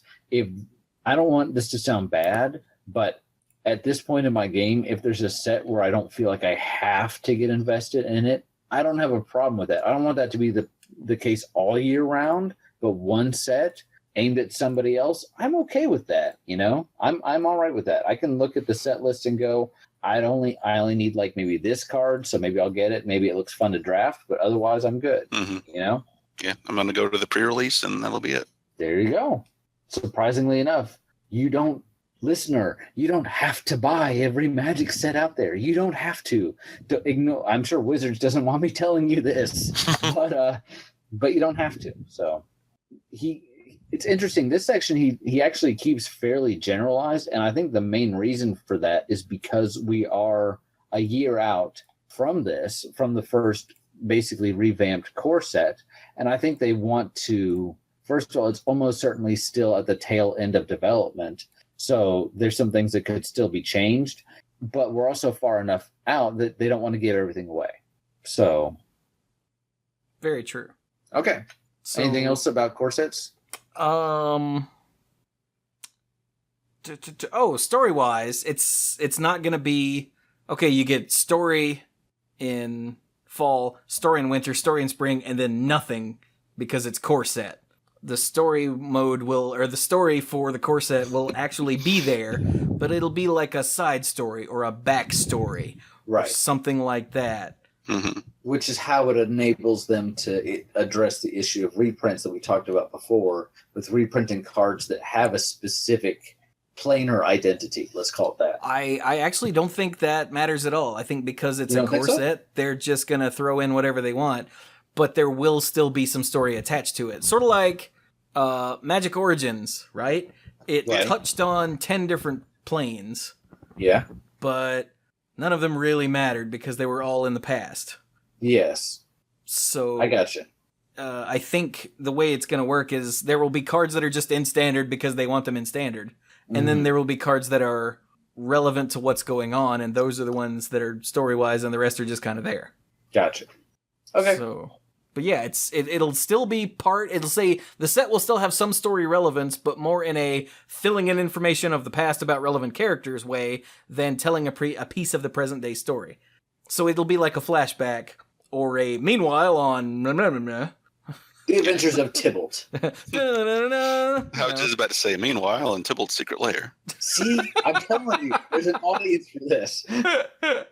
I'd Would it read be that. the Tybalt Cave or the Hall of Tybalt? Same Tybalt time, same Tybalt channel. Dude, I totally want there to be a meme of Tybalt walking up the side of a brick building. Oh, now I'm sad. But, so that's the core set, sort of. We still don't know if they're going to call them core sets or what.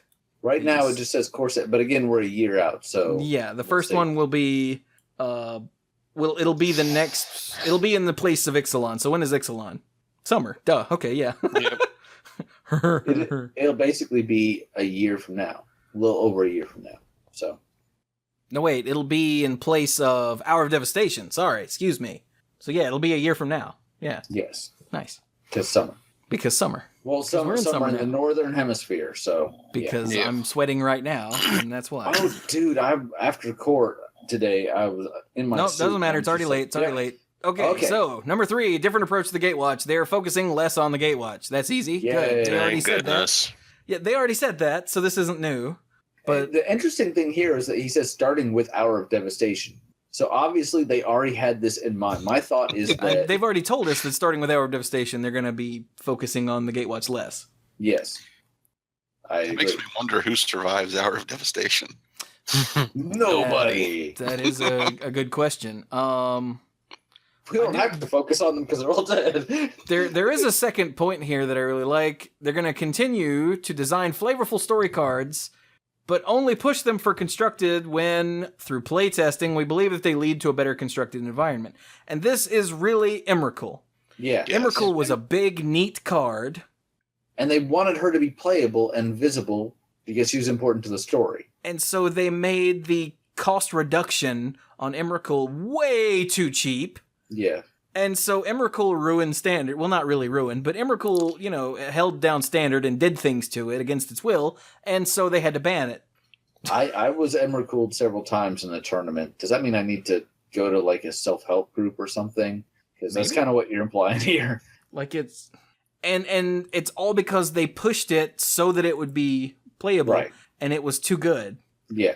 This wasn't just some random, like, oh, here's a big stupid Eldrazi. It was Emrakul, big for story reasons, and they went too far. So they're going to try not to do that. Yeah, unless the card is just leading to good standard, which Emrakul Yeah. clearly did not. Yeah. Right. Uh, Says, we're still going to have the Gatewatch, but they will no longer show up in every block. Not every member will no longer show up in every block. So we're still going to see them, but not all of them all the time. yeah, And we that's- may even that's have good. some blocks where none of the Gatewatch appear, which is funny that he's using the word block when he just said we're not using the word block anymore. But I get what he means. Old habits. Yeah. Dude, he's written like 800 of these articles. So That's true. Number 4, they're killing the masterpieces. No, they're just going to not do them every single killing time. is a strong word. Well, okay, they're shooting it in the kneecap. They're kneecapping the masterpieces. yes, We're still going to have the second half of the invocations. They used to be adventurers until... Exactly. We're stay gonna. a while. We're still getting the invocations in Hour of Devastation, and then Ixalan block won't have any because they're getting old, which we covered before. But he said they are going to do them when they have something amazing to do with them. Exactly. So they don't feel like they have to do them all the time, which tells me some point in the next 2 years they're almost certainly doing some. Almost certainly. And they've got something sick that they're going to do with it. They've already got it planned. When you see it, it's the whole point is it's going to be, oh my God. And that's what they want to get back to. Mm-hmm. So, okay. This and last point. The last thing is play design, which I don't remember if we talked about on this show. And I don't know. Play design and then something he alludes to but doesn't say what it is. Yeah. And he'll write about it later this year. An article by Dan, so maybe that's tomorrow. That is tomorrow, actually. Sam Stoddard is no longer writing latest developments. Yep, Dan Burdick, the head of play design, will be writing this latest developments, and then Melissa DeTora will take over as the main writer of latest developments. So that's cool. Yeah. But there's not a whole lot there. I mean, this is more about how they do it. And while that's fascinating, we don't have a whole lot of insight into that. And it's not really... You know, we play the card. They make the cards. We play the cards. So yeah, we got one other thing to talk about, and by one other thing, I mean like 50 million things. But it's all packaged in one convenient article and video. Okay, so I didn't actually watch the video, but I assume it's just all of this with pictures. It's people walking around the wizard's office talking to each other about these things, and a lot of it is still like, hey. Can you tell us about Hour of Devastation? And they give a rundown of the plot. And he's like, okay, let me go see these people. And I'm like, come on, man, you're killing me. Honestly, a lot of the video, I feel like you could skip as long as you read the bullet points. Well, I've skipped all of it, so that's cool. Let's hit the less interesting ones first. Okay. Okay, so the Art of Magic the Gathering book, Ixalan, will be out in January. Okay, that's fine. Okay. Yeah. There's a new Duel Decks, Merfolk versus Goblin, coming out in November. Merfolk versus Goblins. That's really cool. Dirk apparently doesn't appreciate that. No, because, Goblins have already seen a dual deck. They have. It was Goblins versus Elves. Yeah, but that was the very first one, and that was like 1,000 But it's years just, ago. it's like, okay, guys, we understand Goblins is a major group, but, couldn't you have picked anybody else? Vampires versus Merfolk. Oh my God. I get Dirk's point. I do. But I they are think also considering the super gap iconic, of time between the two, I think it's okay. Yeah. That, and given the way that Wizards does things, it'll probably be vastly different. I mean, I have no doubt of that. Goblins. Yeah, at least I hope it will. If the following duel deck is Elves versus Dragons, then we can start complaining. Yeah, then we have a problem. Yeah. Although I wouldn't mind seeing Elves fight Dragons. I'm just saying. Okay, From the Vault. There's a new From the Vault, November of this year. It's From the Vault Transform. Which is interesting because there aren't that many Transform There aren't cards. that many. Exactly. When you do From the Vault lands, or whatever they called it, realms or whatever, there's a million lands. So when you're talking about Transform cards, there's less than 100. And I mean, I get 15 is less than 100, so you're still selecting the best ones. Cards with the word transform on them. It says 133, but that can't be right. Well, maybe it's both sides. It is both sides. Yeah, it's probably counting. Yeah, because it's counting both sides of each werewolf. Yeah. 133 is not an even number. Though. It's not, which means there's probably something that has the word transformer or something in it or something. No, I mean, there's lots of transformed cards that only go one way. Well, and are you looking for the word transform in the text box? Because then you're going to have things like transform all your werewolf creatures on that instant. So, yeah.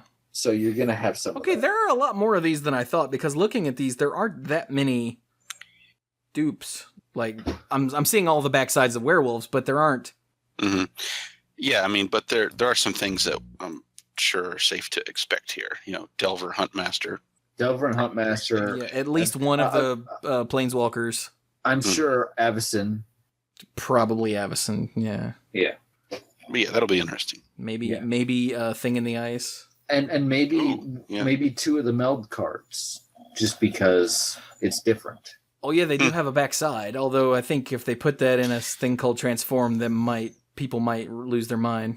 Well, Yeah, and because they're not actually transforming. it takes up 2 out of 15 slots. That's also so true. If they do it at all, it'll be the Griselda one. Although but- clearly they don't care about people losing their mind since they printed from the vault Damnation and didn't put Damnation in it. But anyway, that is a good point. So that's from the Vault Transform, and it releases November 24th, 2017. Side note about that video you didn't watch yet. These people just randomly know these release dates off the top of their head without looking at their notes. How convenient. Anyway, it was cute.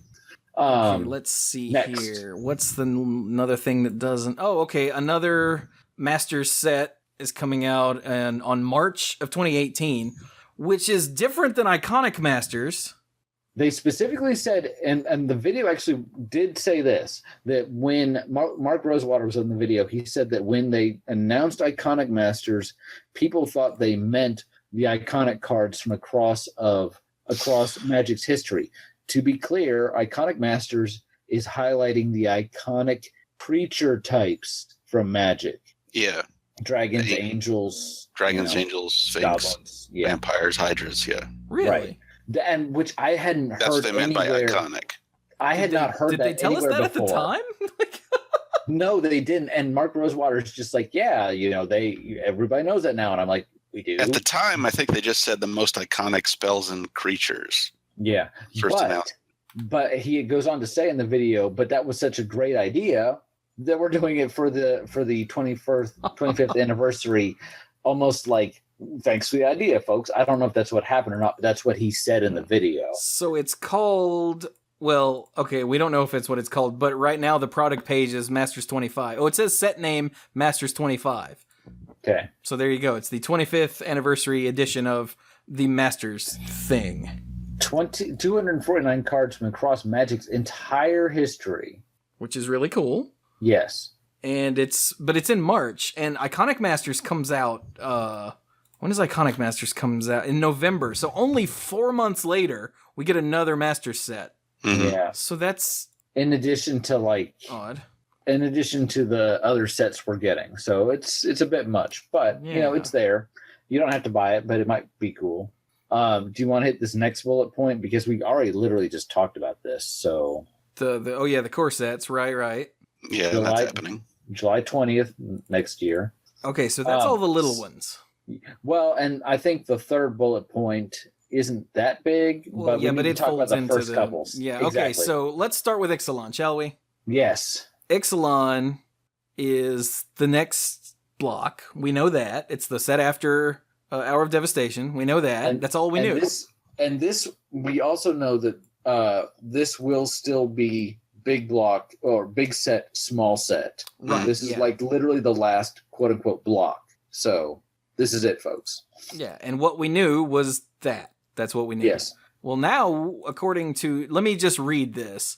Brave the Unknown, because they always have the little tagline. And for Ixalan, it's Brave the Unknown. Brave the unknown as you venture to the new world of Ixalan, where all we know so far is that Pirate Vraska battles dinosaurs. Yes. What? Yes. Yes. Good night, everybody.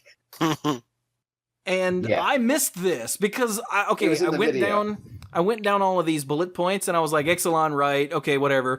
Second set is Explorers. Okay, whatever. And people kept talking about pirates and dinosaurs. I'm like, what in the blue hell is wrong with you people? And someone linked me on Twitter to the art. The art, actually, which is, here it is, where there is apparently, there is a pirate monkey with a hook hand in the full art, which was apparently posted on Tumblr, the Magic Tumblr. So thanks for having 18 different official sources of information.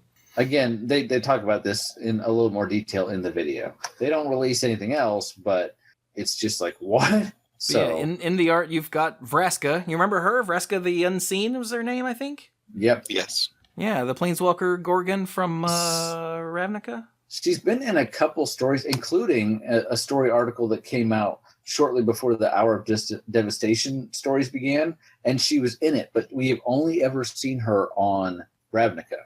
Okay. So this is a change. So yeah, she's decked out like she's a real big fan of Captain Jack Sparrow. And two of her deck hands are there, and one of them's pointing off the ship where there are feathered dinosaurs standing there roaring at them. Yeah, and in the video, they specifically say that these will be "quote unquote" historically accurate dinosaurs.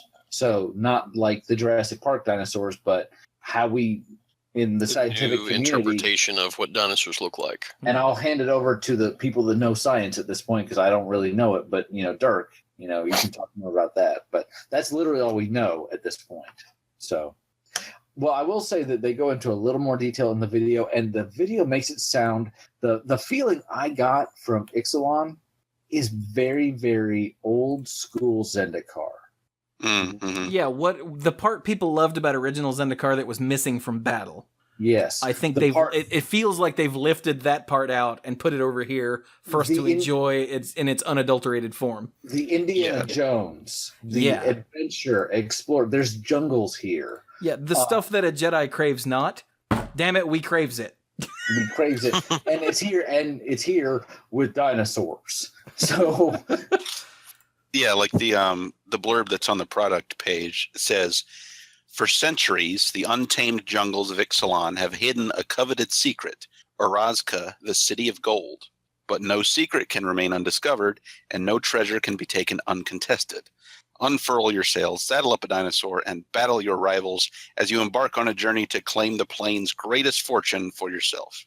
So yes, very old school Zendikar. Yeah, and I think this is going to be the trope of two separate batches of explorers or multiple batches of explorers trying to get to the same place and sabotaging each other and all of that. Yeah, and the out of the box multiplayer product that they have, Explorers of Ixalan, is basically that. Yeah, I just want a card that says, "Hey Benny, I'm on the right side of the river," and if you get that reference, then I'm so sorry. I have not seen the new Mummy movie yet, but I have watched the hell out of the first two Brendan Fraser ones. And I saw the third one once. Ugh. Anyway. So that's Ixalan, and it comes out on September 29th of this year. Yeah, and like Mike just said, Explorers of Ixalan comes out in November of this year, and I think it's gonna be sort of like Arch Enemy. It's everything you need is in the box. Yeah. To just pull out and play with however many people. Wait, does it say? It's out of the box multiplayer experience. 4 60-card decks with no new cards. So yeah, it's going to be. Yeah. It's a board game, but it's Magic cards. See, it sounds like a cross between multiplayer Magic and do you remember during Theros block you could challenge the Hydra, you could challenge the Horde. It almost sounds a little bit like that, where it's a pre-constructed scenario kind of thing. So. Yeah, except this, like I said, this is going to be like Arch Enemy because you just get 3 friends, you open up the box, you play this one, you play this one, you play this one, here's what we're trying to do, go. Yeah. And I think when I say here's what we're trying to do, I'm pretty sure, well, no, because it comes with game tiles and counter pieces, so I think it is a board game where you play Magic during it. Yeah, we'll see. And that's so cool! Yeah. And then there is, of course, a small set, the last, I guess, small set, at least for now, until they bring, we have Metamorphosis 3.0 in 2020, and they're like, we're bringing small sets back. But for now. Everything is small sets now. Stake your claim on January 19th, 2018, so the winter set. Second set in Ixalan block releases with Rivals of Ixalan. Yeah, now, spoiler alert, the blurb on the product page, the legendary city of Orazka has been found, but it will not be claimed without a fight. Now, you must outpace, outwit, and overpower, survivor, your rivals as you vie for control of this ancient metropolis. Succeed, and you will wield the greatest power of the plane. Money. Yes. Well, I'm thinking there's something else there too, because Golden City, it's money. Okay, I'm telling you, there's some sort of doomsday device in this city. I'm just calling it now. Well, yeah, probably. Like Indiana Jones and the Crystal Skull. Yeah, pretty much. No, yeah. It's gonna be the aliens. It's a UFO. Their We're gonna treasure was knowledge. We're gonna put No, Jason it in a wasn't. fridge. It was gold. We're gonna put Jason in a fridge, and we're gonna fireball it. As long as there's not an CGI scene of SM7, yeah. of like Gideon and Vraska dueling on top of jeeps or something in the jungle. Oh God. No, because there will be no gate watch in this. That's right. They're dead. So. Oh yeah, because they're all gonna die, right? Spoiler alerts. Look, if this happens, people are gonna be like, "Oh my God, they called it." Mike has been saying for like 3 weeks now that he's pretty sure something terrible is gonna happen.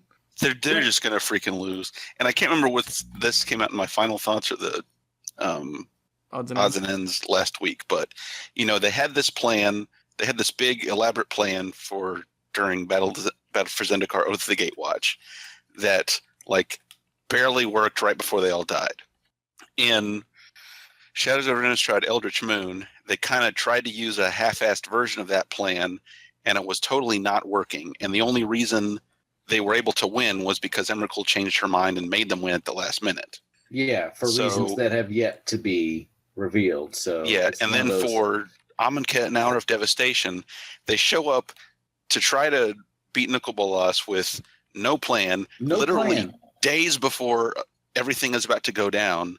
I think they're gonna lose bad. Liliana even said she'd been to the plane once, but she didn't even know where this city was, and everything was different. So yeah, they're like, hey, even Ajani is like, don't go there. I have seen this dragon. I have fought this dragon. Don't do it. And they wait for him to leave, and then they're like, all right, let's go sneak off and kill Nicol Bolas. Teehee, okay, let's do it. I think they're a little high off of their successes or supposed successes, and in this story that just got posted yesterday, they fought a demon that's kind of like the right hand of Nicol Bolas. It's one of the 4 demons that holds Liliana's contract, and that experience has been hard enough on them. And Nicol Bolas has yet to actually finish coming to the plane. So Quick, Dirk, while we're speculating, how many salamanders? How many? And how many of them are pirates? Salamanders to be in. How many of them are pirates?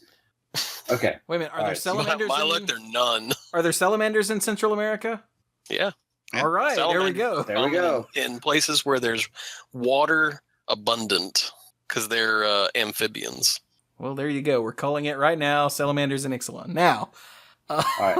okay, so we've got Ixalan, Rivals, Explorers, the Art, the Dual Decks, the From the Vault, the Masters 25, core sets. There are 2 more things, one of which blew me away, and the other one is an unset. Both of these blew me away, but that literally the unset was like they weren't even going to say anything at the very last minute of the video. Like they've been hinting at there's something they can't talk about the whole time, and MaRo was like, but I want to talk about it. And the guy's like, no. And he's like, is that still rolling? And then he just lunges for the camera, and he's like pouring all this information out. It's like Mark Rosewater starts excitedly, like Brian says, he lunges for the camera and starts excitedly shouting about another unset, and Nate Price is having to physically hold him back. And I got the strong impression that Mark didn't really have to try to act out that scene. Yeah. I mean, you can tell it's That's scripted. something he's been wanting to do for a very long time. You can tell it's scripted, but at the same time, he came off pretty darn natural. So, yes. And I know why you're saving the last one, and I get it. And trust me, Chewy, I am completely there. How long have I been waiting for that sentence? But this new, a new unset, this is another one that people have been waiting for a very long time. Yeah, just to recap for the people who might not know, an unset is a silver bordered set. So far we've had unglued and unhinged, and the next one is going to be unstable. It's a silver bordered set, meaning the cards aren't tournament legal, but it's an opportunity for it's an opportunity for the designers and developers involved with the set to just let loose and design wacky stuff and pack all the cards full of as many jokes as are physically possible. And to give you a hint, many of these cards will never be able to be released on Magic Online because they require manual dexterity, which is something that you just can't do. And there's cards that are like, when you put this card on the battlefield, you have to keep a finger on it the whole time. If you ever take your finger off of it, you have to sacrifice it. Yeah, there's some that have half power and half defense. Yeah. My favorite is still Denim Walk. Denim Walk. Yeah. Chaos Confetti. There are so many of these iconic. The gotcha mechanic. Mm-hmm. Yes. Where somebody says a certain phrase or does something like flipping cards in their hands. That way, somebody that does that. I unfortunately have started to do it. I need to stop. I need to get one of those rubber bands for my hand to make myself stop. But then if you have that card in your hand in the graveyard or somewhere, you get something special. Mm-hmm. The first unset had a really heavy chicken theme and dice. And wasn't that with the one with the D6. card, the creature that had the longest name ever? I think that was in the like second the board, like the name went all the way around the border. I think that was in Unhinged. Unhinged. Okay. Unhinged replaced chickens with donkeys, and by donkeys I mean asses, literally, like City of Ass. The flavor text of City of Ass is great. It's not cursing because it's in the Bible and he's talking about donkeys. Hey, Mike, Whereas what's if the I flavor just say, text? "Hey Mike, kiss my ass," see, that's cursing. Mike, what is the flavor text on City of Ass? Let's see if I can do it without looking. Is it but ... I think it is. That's one that sticks with you. That's some great. So you might be wondering then, and this is huge. This will be the one with salamanders. You might be wondering then, if this wasn't what blew Chewie away, what could possibly? And I almost wept tears of joy. But Chewie, why don't you? I actually did, but first I got a small chill. The card that Dirk was thinking about is our market research shows that players like really long card names, so we made this card to have the absolute longest card name ever, Elemental. What's his creature type? It's an Elemental. Oh man! And it has Elemental. It has Art Rampage 2, and the flavor text is just call it Omr Stripler can swim tick foul tal snee for short. And wasn't the BFG in this also? Yeah, the BFG, the BFM. BFM. Big Furry Monster was in Unglued. Yeah, and like Look at Me, I'm the DCI was in Unglued. Yeah, and then Unglued had the Infernal Spawn of Evil, and then Unhinged had the Infernal Spawn of Evil. Dude, we could spend an entire episode talking about unsets. So, and oddly enough, I have zero interest in unsets. They just don't do anything for me. Yeah, I think I have one card. I think That's it. You still appreciate what this means. Oh yeah, like it's awesome that they're doing this. People I have just been personally don't for care. Years. Yeah, and I get why it's not for you, but you understand exactly why. Yeah. People it's sort of like minds. Brian's Shared Fate deck. I really hate Brian's Shared Fate deck, but I understand why Brian loves it. There you go. And the unsets are the same way, like Shoot and I Tree. understand. And what's it called? Enter the Dungeon. Mm-hmm. Yeah, where you play under the table. Or something? You play a sub game under the table, and the Shoe Tree it comes into play with 2+1/+1 counters. Use your shoes as counters. It's that sort of nonsense. Like it's completely ridiculous. One of my favorite cards ever is from Unhinged. Ever. It's Booster Tutor. Yep. Booster Tutor. Hey, question for you. That made me think about Ungaro and getting the booster pack shuffled into your deck. How many Hearthstone cards do you think are inspired by unset cards? And I think the answer may be more than you're comfortable with. There have even been several real Magic cards that were inspired by unset cards. The Chi Stands Alone. The Chi Stands Alone is because them going and bending the rules. So, well, not even just bending the rules, just throwing the rules out the window so hard for unsets. They saw some cards like, hey, this could actually work in regular Magic. It's extremely few and far between. And I think that was only Unglued. I don't think any Unhinged cards, because Unhinged cards they went even further out the window. Yeah, so the Chi Stands Alone. Yeah, that inspired whatever it was. It's something solidarity. I'll look it up. No, that's not what it was. No. But anyway, and Meld came out of, after a very long time. Meld was originally inspired by the big furry monster. Oh yeah. And there's another like specific example of a card that came straight out of an unset, but I can't remember what it is. The Cheese Stands Alone is always just the first one that comes to mind. So yeah, that's huge, even though I don't care. But this last thing that we're going to talk about literally made me tear up. Not kidding. And on April 28th, 2018, we look to the past to move forward. Hold on. So we can completely leave this behind when you get to the next part. I am like 2 seconds away from finding the name of the Cheese Stands Alone. It was in Risley Eldrazi, and oh shoot, I'm thinking of Near Death Experience. No, it wasn't. Never mind. Planar Chaos. It was in Planar Chaos. Wow, I failed. Was it? I was thinking. Or was it in Future Sight? I was thinking of Near Death Experience, which is something completely different. So, hang on. Dang it! It's called Barren Glory. Barren Glory. And it was in Future Sight. Okay. All right. So, got that over with. All right. Now that we've solved that little bit. Okay, so on April 28th, 2018, we look to the past to move forward as we return to Dominaria with our next large set. Let's see what sort of let's see what sort of fallout has accumulated on the ground after we left it. Yeah, right. Well, when we left, it was pretty torn up, and they said that the plane needed some time to recover because that was in Future Sight. Specifically in the video, they said that when we return, a lot of the plane has healed. So at least we are not returning to a complete barren landscape. And I think that for long-term fans of the game, they knew that if we came back and it was Sam's asleep, a shithole. Brian. Can I say that? Is that not? No. Okay. That is pretty funny, though. You could probably count on one hand and keep most of your fingers the number of times you've had to bleep me. I mean, no offense. That's like Bill. I've had to bleep Bill exactly once. And that's because in his brain, the F word is a word he can't say on the show. But he put the word cluster in front of it, and it's a whole new word.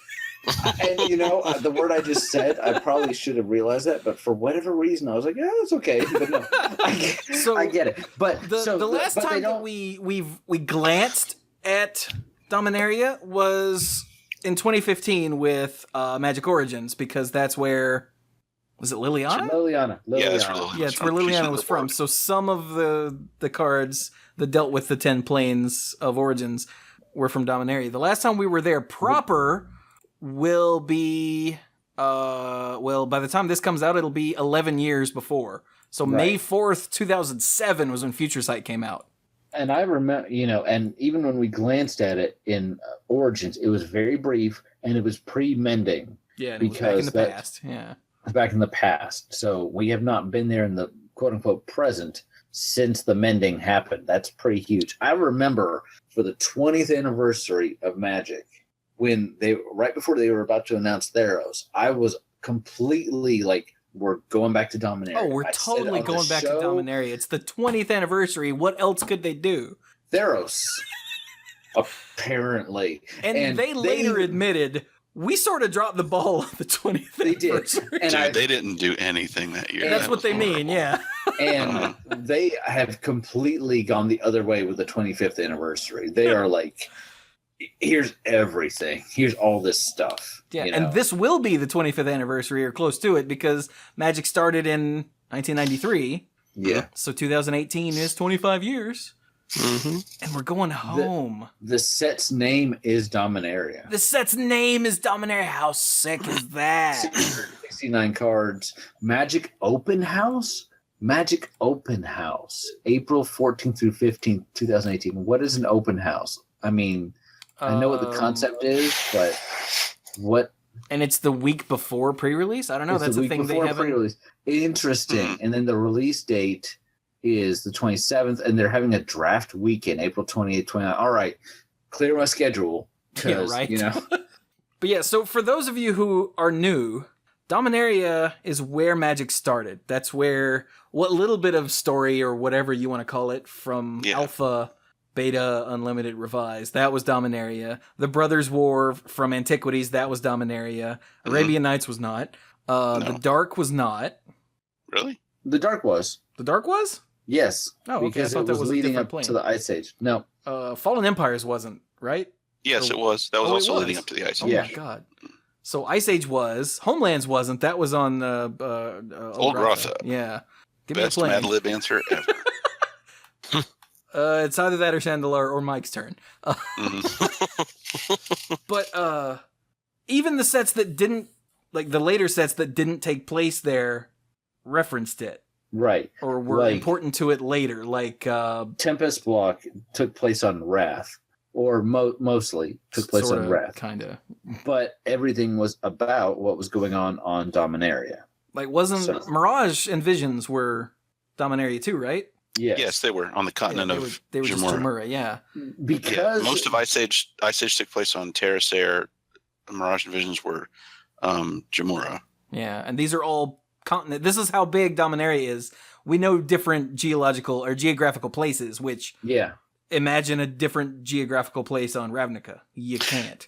Yeah, Dominaria is a kind of world that's more like real life Earth, where there's like actually different areas that look different instead of just looking the same everywhere. Yeah. Versus, like, I think the closest you get to Dominaria would probably be Zendikar, because it has different continents. Those are named. They have different geographies. Yes. Mm-hmm. That is true, yeah.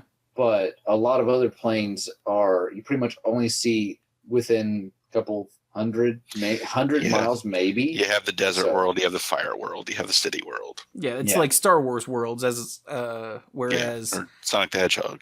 Yeah, whereas Dominaria is more like I want to see the casino world. It's more like fictional worlds in, Tolkien and Game of Thrones and all that. You have a whole world.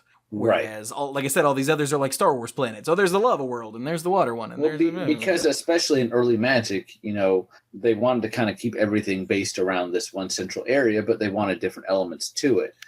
Whereas for a long time now, they've shifted to the multi-planar view, so they focus less on one particular world at a time. Yeah, and so let's see. With Tempest Block, we started to move away, but those were for story reasons. Like it was still but everything would central. Yeah, within a year or two, the story would loop back to Dominaria. Yeah, and the main characters were mostly from Dominaria, right? And and then where was it? Let's see. Where did Odyssey take place? Was that still Dominaria? Yep, that was still Dominaria on the continent of Otaria. What was before that? Invasion. Invasion was totally Dominaria. Invasion was the culmination of what we call the Weatherlight Saga, which was the single largest overarching story arc in Magic's history. Yeah, and it was a continuation of the Brothers' War story. Right. Basically. And now we have these separate stories that are kind of building on each other, like what is Nicol Bolas doing, blah, blah, blah, blah. But for then, it was the same cast of characters, much like we have the Gatewatch now, and all heading toward one principal event, which was encapsulated in Invasion Block. And then Odyssey Block and Onslaught Block were what the world looks like after that. Yeah. And then we left. We left in Mirrodin. Yeah, and we went to Mirrodin, we went to Kamigawa, we went to Ravnica. And that was kind of significant in and of the time, because that was the longest we'd been away from Dominaria ever. So at the time, it's the longest we'd been away from Dominaria without even thinking about Dominaria. Yeah. Like nobody even mentioned it. It had no bearing on what we were doing. Yeah. What was after Ravnica? After Ravnica was back to Dominaria for Time Spiral. Weird. Okay, so that's when Time Spiral was. Okay, I can never remember that. That came back for Time Spiral. All this crazy stuff is going on. The universe is basically falling apart. And over the course of the story of Time Spiral, everything gets resolved and it culminates in the Mending. And it ends, the very last book, Future Sight, ends with Venser, one of the new planeswalkers, planes walking away. And that's a very iconic moment because at that point, we leave Dominaria. And apparently we leave for 11 years. So we've been pretty much everywhere else, but we have not been back since in like, quote unquote, real time. And just as a side note, is that we had spent so much time on Dominaria that remember there were no planeswalkers at this point. We had Kamigawa, Mirrodin, and Ravnica. Once we leave Ravnica, that's when we see the planeswalkers show up as cards. As well, technically after Future Sight. Once the mending happens, there are planeswalkers in the story. And if you're new to Magic, and if you heard us talking about pre-mending planeswalkers, these were planeswalkers that existed prior to this storyline in Time Spiral, Planar Chaos, and Future Sight. And basically, to break a very long story down, old planeswalkers were gods. Yeah. Yeah. They could take any form they wanted. And not gods like, Hazaret or whatever. If you want a great example, not the Theros ones. If you want a great example, look at the story article, the very first Hour of Devastation story article. I think it's a couple weeks old now, so I can talk about it a little bit. It literally opens with Nicol Bolas, and he knows that the mending is about to happen because he's had a hand in making sure it happens, and he is coming to Amonkhet to make sure that whatever he's going to do to consolidate his power is about to happen. And in his mind, he's saying, like, I've lived for millennia and now I only have a couple days to retain my godlike power. And he takes on the gods and basically the population of Amonkhet, and what he does to them, that's what a pre-mending planeswalker can do. So if you want an example, it's the first couple pages of that story.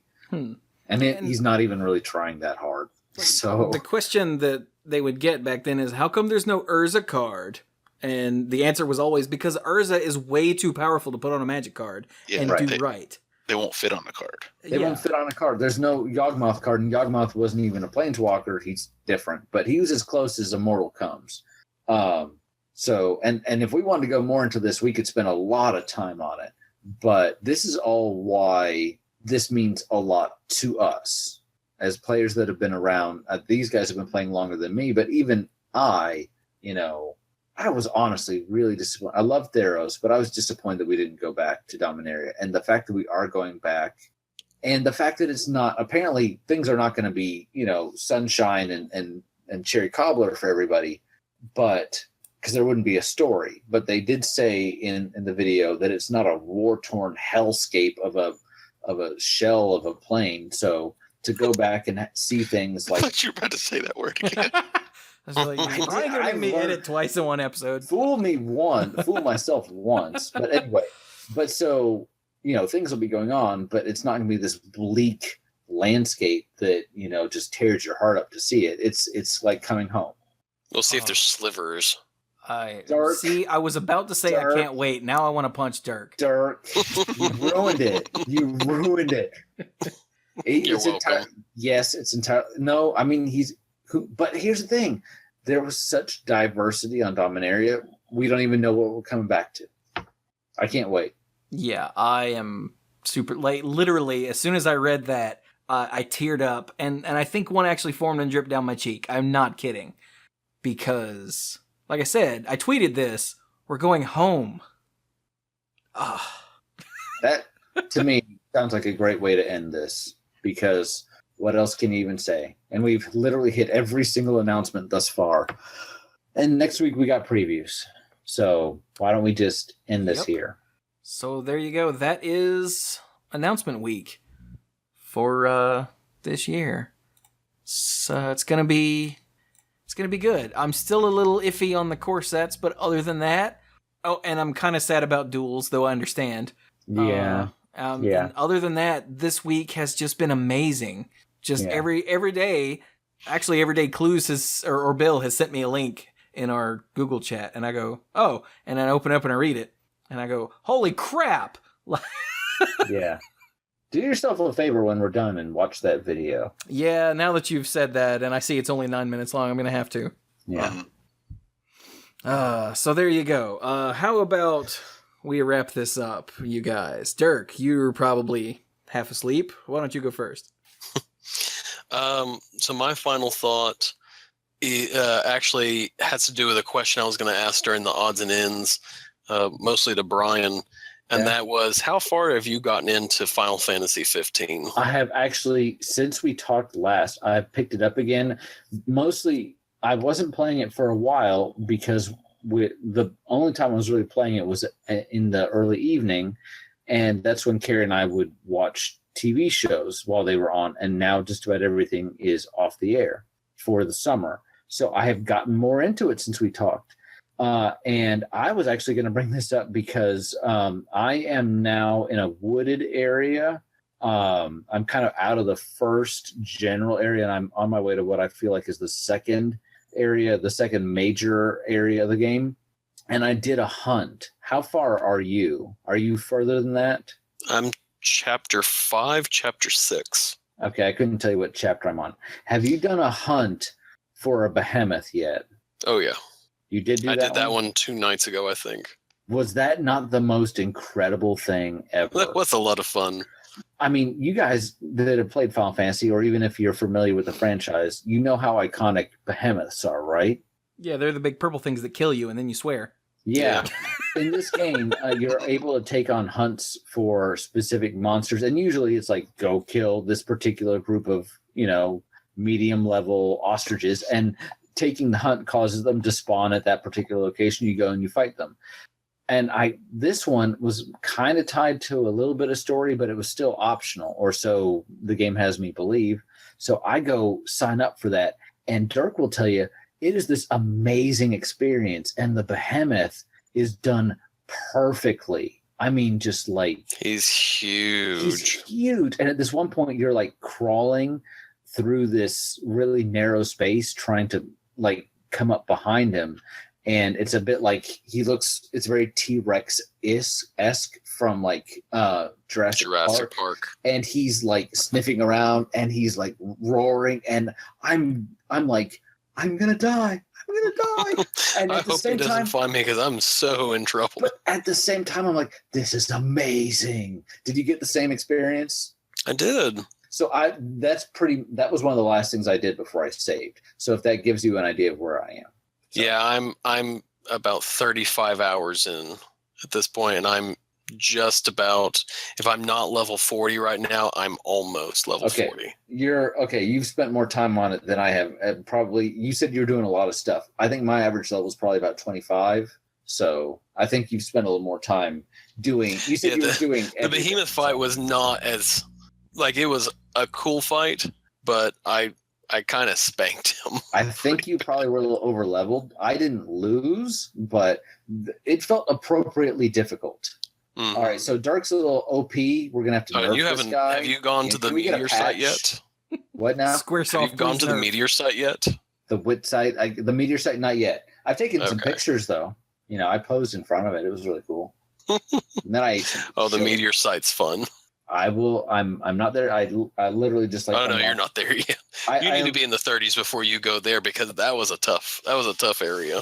Oh, if it's giving you trouble, I just. I'm through it. I'm just saying. I just unlocked my Chocobos and I'm running around like this is amazing. So, anyway, was there anything? I kind of took over that a little bit, but was there anything else you wanted to say about that? Your final thought. Well, tomorrow is my last day at my school. And I was telling the principal and one of the other teachers that I'm happy to move, happy with regards to the move. I'm not happy about leaving the school because, and I didn't tell them this, but sometimes when you're a teacher, you get locked into sort of in the things you do, you sort of get into a rhythm and you sort of lock yourself into the rhythm. And the problem with that is that you don't get the opportunity to grow and expand except for, little things that get added here and there. And I felt like that while I was at the school at Franklinton High that I was able to, the principal was wonderful enough that I was able to try new things with my curriculum. And I felt like I had the opportunity to grow and to experiment. And I felt like that meant a lot to me to have that opportunity to do so. Mm-hmm. And to know that you have that support and the family atmosphere the school had, that we were all a band of brothers and sisters and everything, that I really am going to miss being at the school. But but again, like tomorrow's my last day there and everything. I've already turned in my keys, so I'm really just showing up to grab the last of my stuff before, I'm finally done. And hopefully at some point I'll find where I'll be next year. I've had 2 job interviews so far. Well, actually 3. One has already told me no. The other 2, well, one I've had, and I'm hoping to hear back either next week or the week after. And I've got another one set up for next week. But I'm hoping that I get something. Well, we're thinking of you, and we hope something comes real soon. Well, I appreciate it. And with that, that is my final thoughts for the evening. Word. Well, then you have a good night, my friend. All right. Well, you guys all have a wonderful night as well. You too. Bye, guys. Bye-bye. I don't have to have a good night. I don't care what Dirk says. He's not my real dad. All right. Well, then, go have a terrible night. I did last night. I could do it again. You're not his boss either. Yeah, damn it. You made me edit, you bastard. Okay, now you work for me. Come into my office. Yeah, boss. So how about you, Brian? Well, announcement week also coincided with E3, and I wasn't there or anywhere close, but I did watch some of the stuff, and more to the point, I watched some of the reactions, although there were a couple announcements from Square specifically regarding Brave Exvius, and so I actually watched one of those announcements live, and they're finally bringing Titus, or Titus, or however you want to call his name, from Final Fantasy X, and this is a character that I gather has existed on the Japanese side for a while, and people are like, when is he coming here? When is he coming here? And they're announcing he's coming here at the end of the month, so people are like losing their minds, and I'm like, yeah, looks pretty cool. And there was a new trailer out for Kingdom Hearts 3, and supposedly in July, I think on July 15th or something, there's going to be another announcement and another trailer or something. It's supposed to be some of the last news we get about it. We might actually get something like a release window. I'm not going to call it a release date, but maybe a release window, which I feel like Kingdom Hearts has kind of like taken over for, I've even forgotten Half-Life. I feel like Kingdom Hearts 3 is taken over for Half-Life in the whole, the sequels are never coming out kind of thing. So I'll believe it when I see it, but that obviously would be really cool. So I don't own a Switch, so a lot of the other news wasn't really applicable to me, but it was kind of cool seeing some of the stuff that's coming down. Fairly limited budget for video games right now, and don't have time to play all the ones that I got. But it's always interesting to see what's coming out and what people are excited for. So, did you guys watch any of that? No. Hear anything about it? No? It amazes me every year how much I don't care about E3 every year. I'm like, oh, dude, E3. And then E3 stuff starts to happen. I go, My mom knew more about the new Xbox than I did. What are they calling now? The Xbox One X or something? Yeah. Oh, they gave it another stupid name. They did. Nice. It's the Xbone X, according to Bill, the Xbox One X. And I was like, does that mean it's just an iteration or is it a whole new thing? And then I realized I didn't care and I stopped him. Because I can't afford a new console, so I don't even care. If I was going to get one, it would be the Switch with Zelda, but those don't exist in the real world. So never mind. But yeah, like every year, I'm like, I wonder if any of this matters. And then it turns out, nope, it's all crap. And I just read Penny Arcade. I'm looking at the Penny Arcade. I knew I had read this before, and in the text that Tycho, what's his real name? Jerry wrote up for the comic that went up on Monday. He's talking about E3 a little bit. Also, we've learned that Microsoft doesn't know how to name, and there's that word that I said before, so I can't say it. Learned it again, maybe. Xbox 2 would have been just fine, everybody. I'm not saying it's good. I'm just saying it's better than the one they went with. And then he's saying to Microsoft, my office is like 10 minutes from you guys in good traffic. I've offered it before, and I reiterate that offer here. I am incredibly expensive, but I will name your stuff for free if it means I won't have to endure the lexical caltrops you're constantly flinging into the public square. Yeah. So, but that's pretty much what I got. Everything, life is good. Kids are good. Well, before I started rumors, Sam, I'm just saying kids in general are hopefully okay. Sam's good. Yeah. Children. Looking forward, we complain about never-ending tax season. I won't complain about that. We do complain a little bit about never-ending preview season because I feel like it does crowd out other things. But truth be told, I always love seeing new cards, and I am super pumped to see Hour of Devastation preview starting tomorrow. And I really hope I can finally see this new Nicol Bolas card that I have not let myself see yet. Dear Lord. Trying really hard, guys, but anyway, that's my final thought. All right, then. Mike? All right. Final thoughts. So I was looking through Facebook earlier, and well, there's your problem. Yeah. No, but every once in a while it puts something up at the top of the feed that gives you a memory from some number of years ago. And the one it showed me today was when I posted a picture that Chewy took for me and then sent to me through email of the Library of Alexandria that I got Mark Poole to sign and do a little sketch on at the Grand Prix in Charlotte a couple years ago. Uh-huh. And that was a really good memory. I still love that thing. It's still one of my favorite little keepsakes from my collection. Turned out really cool. I think I might actually repost this memory. That might be the first time I've ever done that. You didn't reshare it. No, I haven't yet because that's just not something I do. But I think I will actually reshare this one. I actually reshared my memory from today. Really? Yeah. It was from 2010. And it said, please put this on your status if you know someone or are related to someone who is an idiot. Idiots affect the lives of many. There is still no known cure for stupidity, but we can raise awareness. ... 93% won't copy and paste this. Many because they are too stupid to know how to copy and paste. Will you make this your status for at least 1 hour? Good times. That's pretty good. Good times. The one time I decided to do one of those public outreach Facebook posts. Every once in a while, it reminds me that I used to be clever. And I'm like, thanks, Facebook. I did used to be clever. I stole this from someone, but still. Speaking of clever, we got a message on Twitter from Mike Okahara today that said, in a stunning reversal, the new set schedule will be replaced by 2 large sets, 5 small sets, 4 medium sets, and dual decks Pirates vs. Ninjas. I expect that will be. Buy it. Yeah, I expect that will be tomorrow's announcement. Anyway, sorry, I accidentally trampled all over your final thought, Mike. My bad.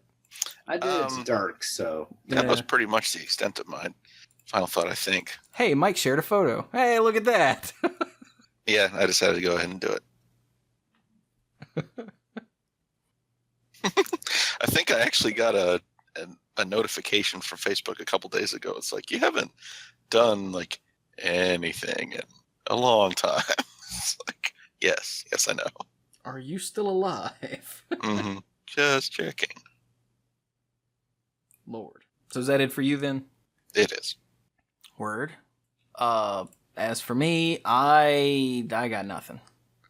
My time is spent editing or recording or posting something or driving, which I've been doing a lot of lately, which is nice for the paycheck. It's not so good for the content creation, which I did the math. Content creation is actually paying more than the driving job, which for some reason hadn't occurred to me before. So that's pretty neat. Which means now when they say, hey, you want to go this place? And I go, no. I actually don't have to feel as bad about it. But then I do it anyway because money. Mm-hmm. But, so yeah, between recording, editing, posting stuff, driving, occasionally sleeping, and playing freaking Blizzard games, I think I'm good. Like when I hang up this call, I'm gonna have to finish grinding out a daily quest on Hearthstone so I don't drop one. Because I finally, I built a wild priest deck that I never played, and I finally have 2 play priest cards daily quests. I'm like, yes. So Oh wow. I was gonna do that today while I was doing odds and ends, and instead I played 2 games of Heroes of the Storm, and then realized, oh, I need to play this other thing. Oh wait, no, I need to eat. Oh wait, no, I need to podcast. Damn it! So I never got around to playing Hearthstone. So that's between Overwatch, Heroes, and Hearthstone. That's just my life now. I did turn on Rocket League for the first time in months and months. I'm a little rusty, but the muscle memory's still there once I remembered what buttons do what. There's been a new game mode added it's called Drop Shot, I think. Drop something? Drop Zone? No, that's in Carowinds. I don't remember what it's called. I think it's Drop Shot. And Scott asked me, how you liking it? And I'm like, I don't understand at all. He's like, it's sort of like volleyball. I'm like, oh. And that made a little more sense. But yeah, it's still fun. I still hate my teammates, so it's good to know things don't change. The people that play are still dicks. I was playing the drop whatever new mode for literally my second time ever, and one guy on our team was like, get carried. We were down 2-1, and he's like, get carried. And then he said in team chat, hit it, you word that I would have to edit. So-and-so. But it's like a word that even most filthy people don't say. And I was like, wow, that bad. I was like, damn. It's like, I played half a game earlier because it backfilled me into a game. I don't even know what I'm doing. And then I scored, and I'm like, won't you shut and you can fill it in from there. But yeah, it's good to know that Rocket League hasn't changed. They've added new modes and new cars, and everyone still sucks. Yeah. But anyway, I'm trying real hard to actually take time for myself, because when I go from wake up first thing in the morning, have drives, come back, do work, just before bed, play some Hearthstone, go to bed, it kind of wears on me after a while, as it would any person, because I can't imagine people that work 2 actual jobs, because I have a part-time driving gig that I'm free to say no to, even though I don't. And then this is going to sound terrible, but it's completely voluntary, all this content creation that I do, even though it's not. But you know what I mean. Yeah. Today I woke up feeling terrible, but I can't just not work for a day, so I worked on odds and ends all day. That sort of thing. I'm trying real hard to remember that I need to take some time to do stuff for myself, which is why I was playing Rocket League last night. I booted up Skyrim and tried to play it on the new on the computer, and it was weird. Not sure if it's a setting or something. I was getting nauseous playing it, and that's not a thing for me, so I don't know what's going on there. But these are all things that I'm working on. Sure, I was testing out Skyrim for future content, like streaming or something, but it was still a game that I desperately loved back in the day, and I see no reason to not still desperately love it. So yeah, it's interesting. But yeah, I've completely lost my train of thought, so I'll just stop there. So if you would like to find us on the internet, we are the Manapool. TheManapool.com is where you find all of the podcasts. The YouTube channel is the Manapool. The Twitch channel is the Manapool. I'm finishing up Injustice. The next to last episode went public today. That means as soon as I get it edited, the final episode of Injustice will be going up, and I can finally uninstall that. Which I love it. I love it to death. I might not actually uninstall it. It might be one of those that I pick up and play every once in a while, whether it's for content or not. So, yeah. I saw Wonder Woman with Mom. Wonder Woman was awesome. I don't think it's the second coming of superhero movies. I've heard, it's not just a good superhero movie, it's a good movie. I don't think it's great. It's really good, especially when you're on the DC scale where it is great. But I think Bill said on the Monday Night Magic Odds and Ends, it's like a middle quality Marvel movie, which on a Marvel scale is middle quality. On a DC scale is absolute godlike, and on normal movies it's pretty good. it's above average. It's a middle Marvel movie. So it's top of the DC scale, and it's still really enjoyable on a, all movies scale, but I don't think it's, it's brilliant, it's amazing, it's, oh my god, it's not that. It's really good though, it's fun. It hits all good feels, all the bad feels. It's very well done. I really, really, really liked it.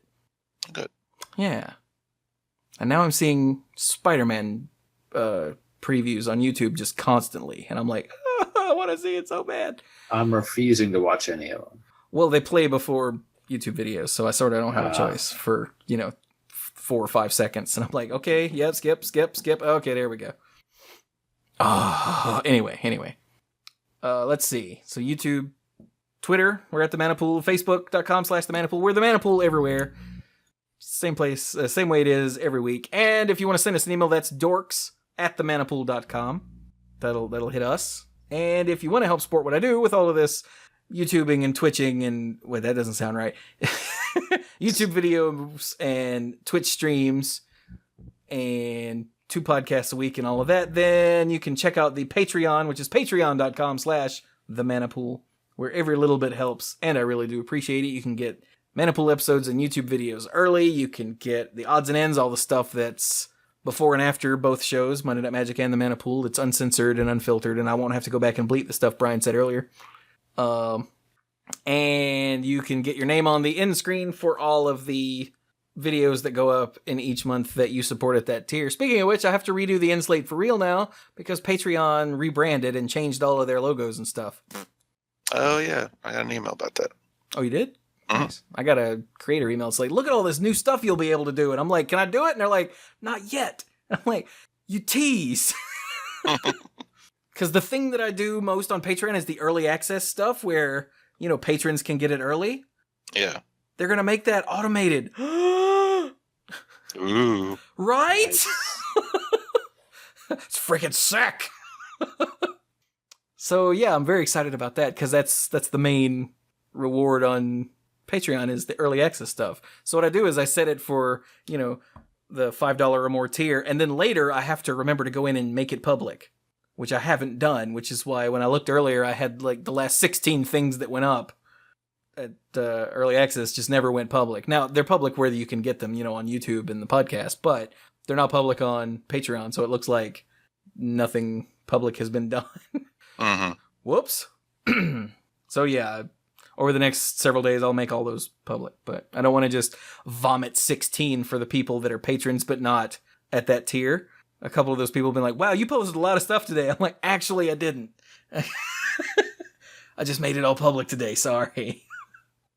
But anyway, this is all nonsense. So I'm going to go. But everywhere, we're the Manapool. Go find us. And as always, I love my fellow dorks. It's so good to talk about all of these amazing announcements this week with them. Yay. I love you guys. And with that, love you too.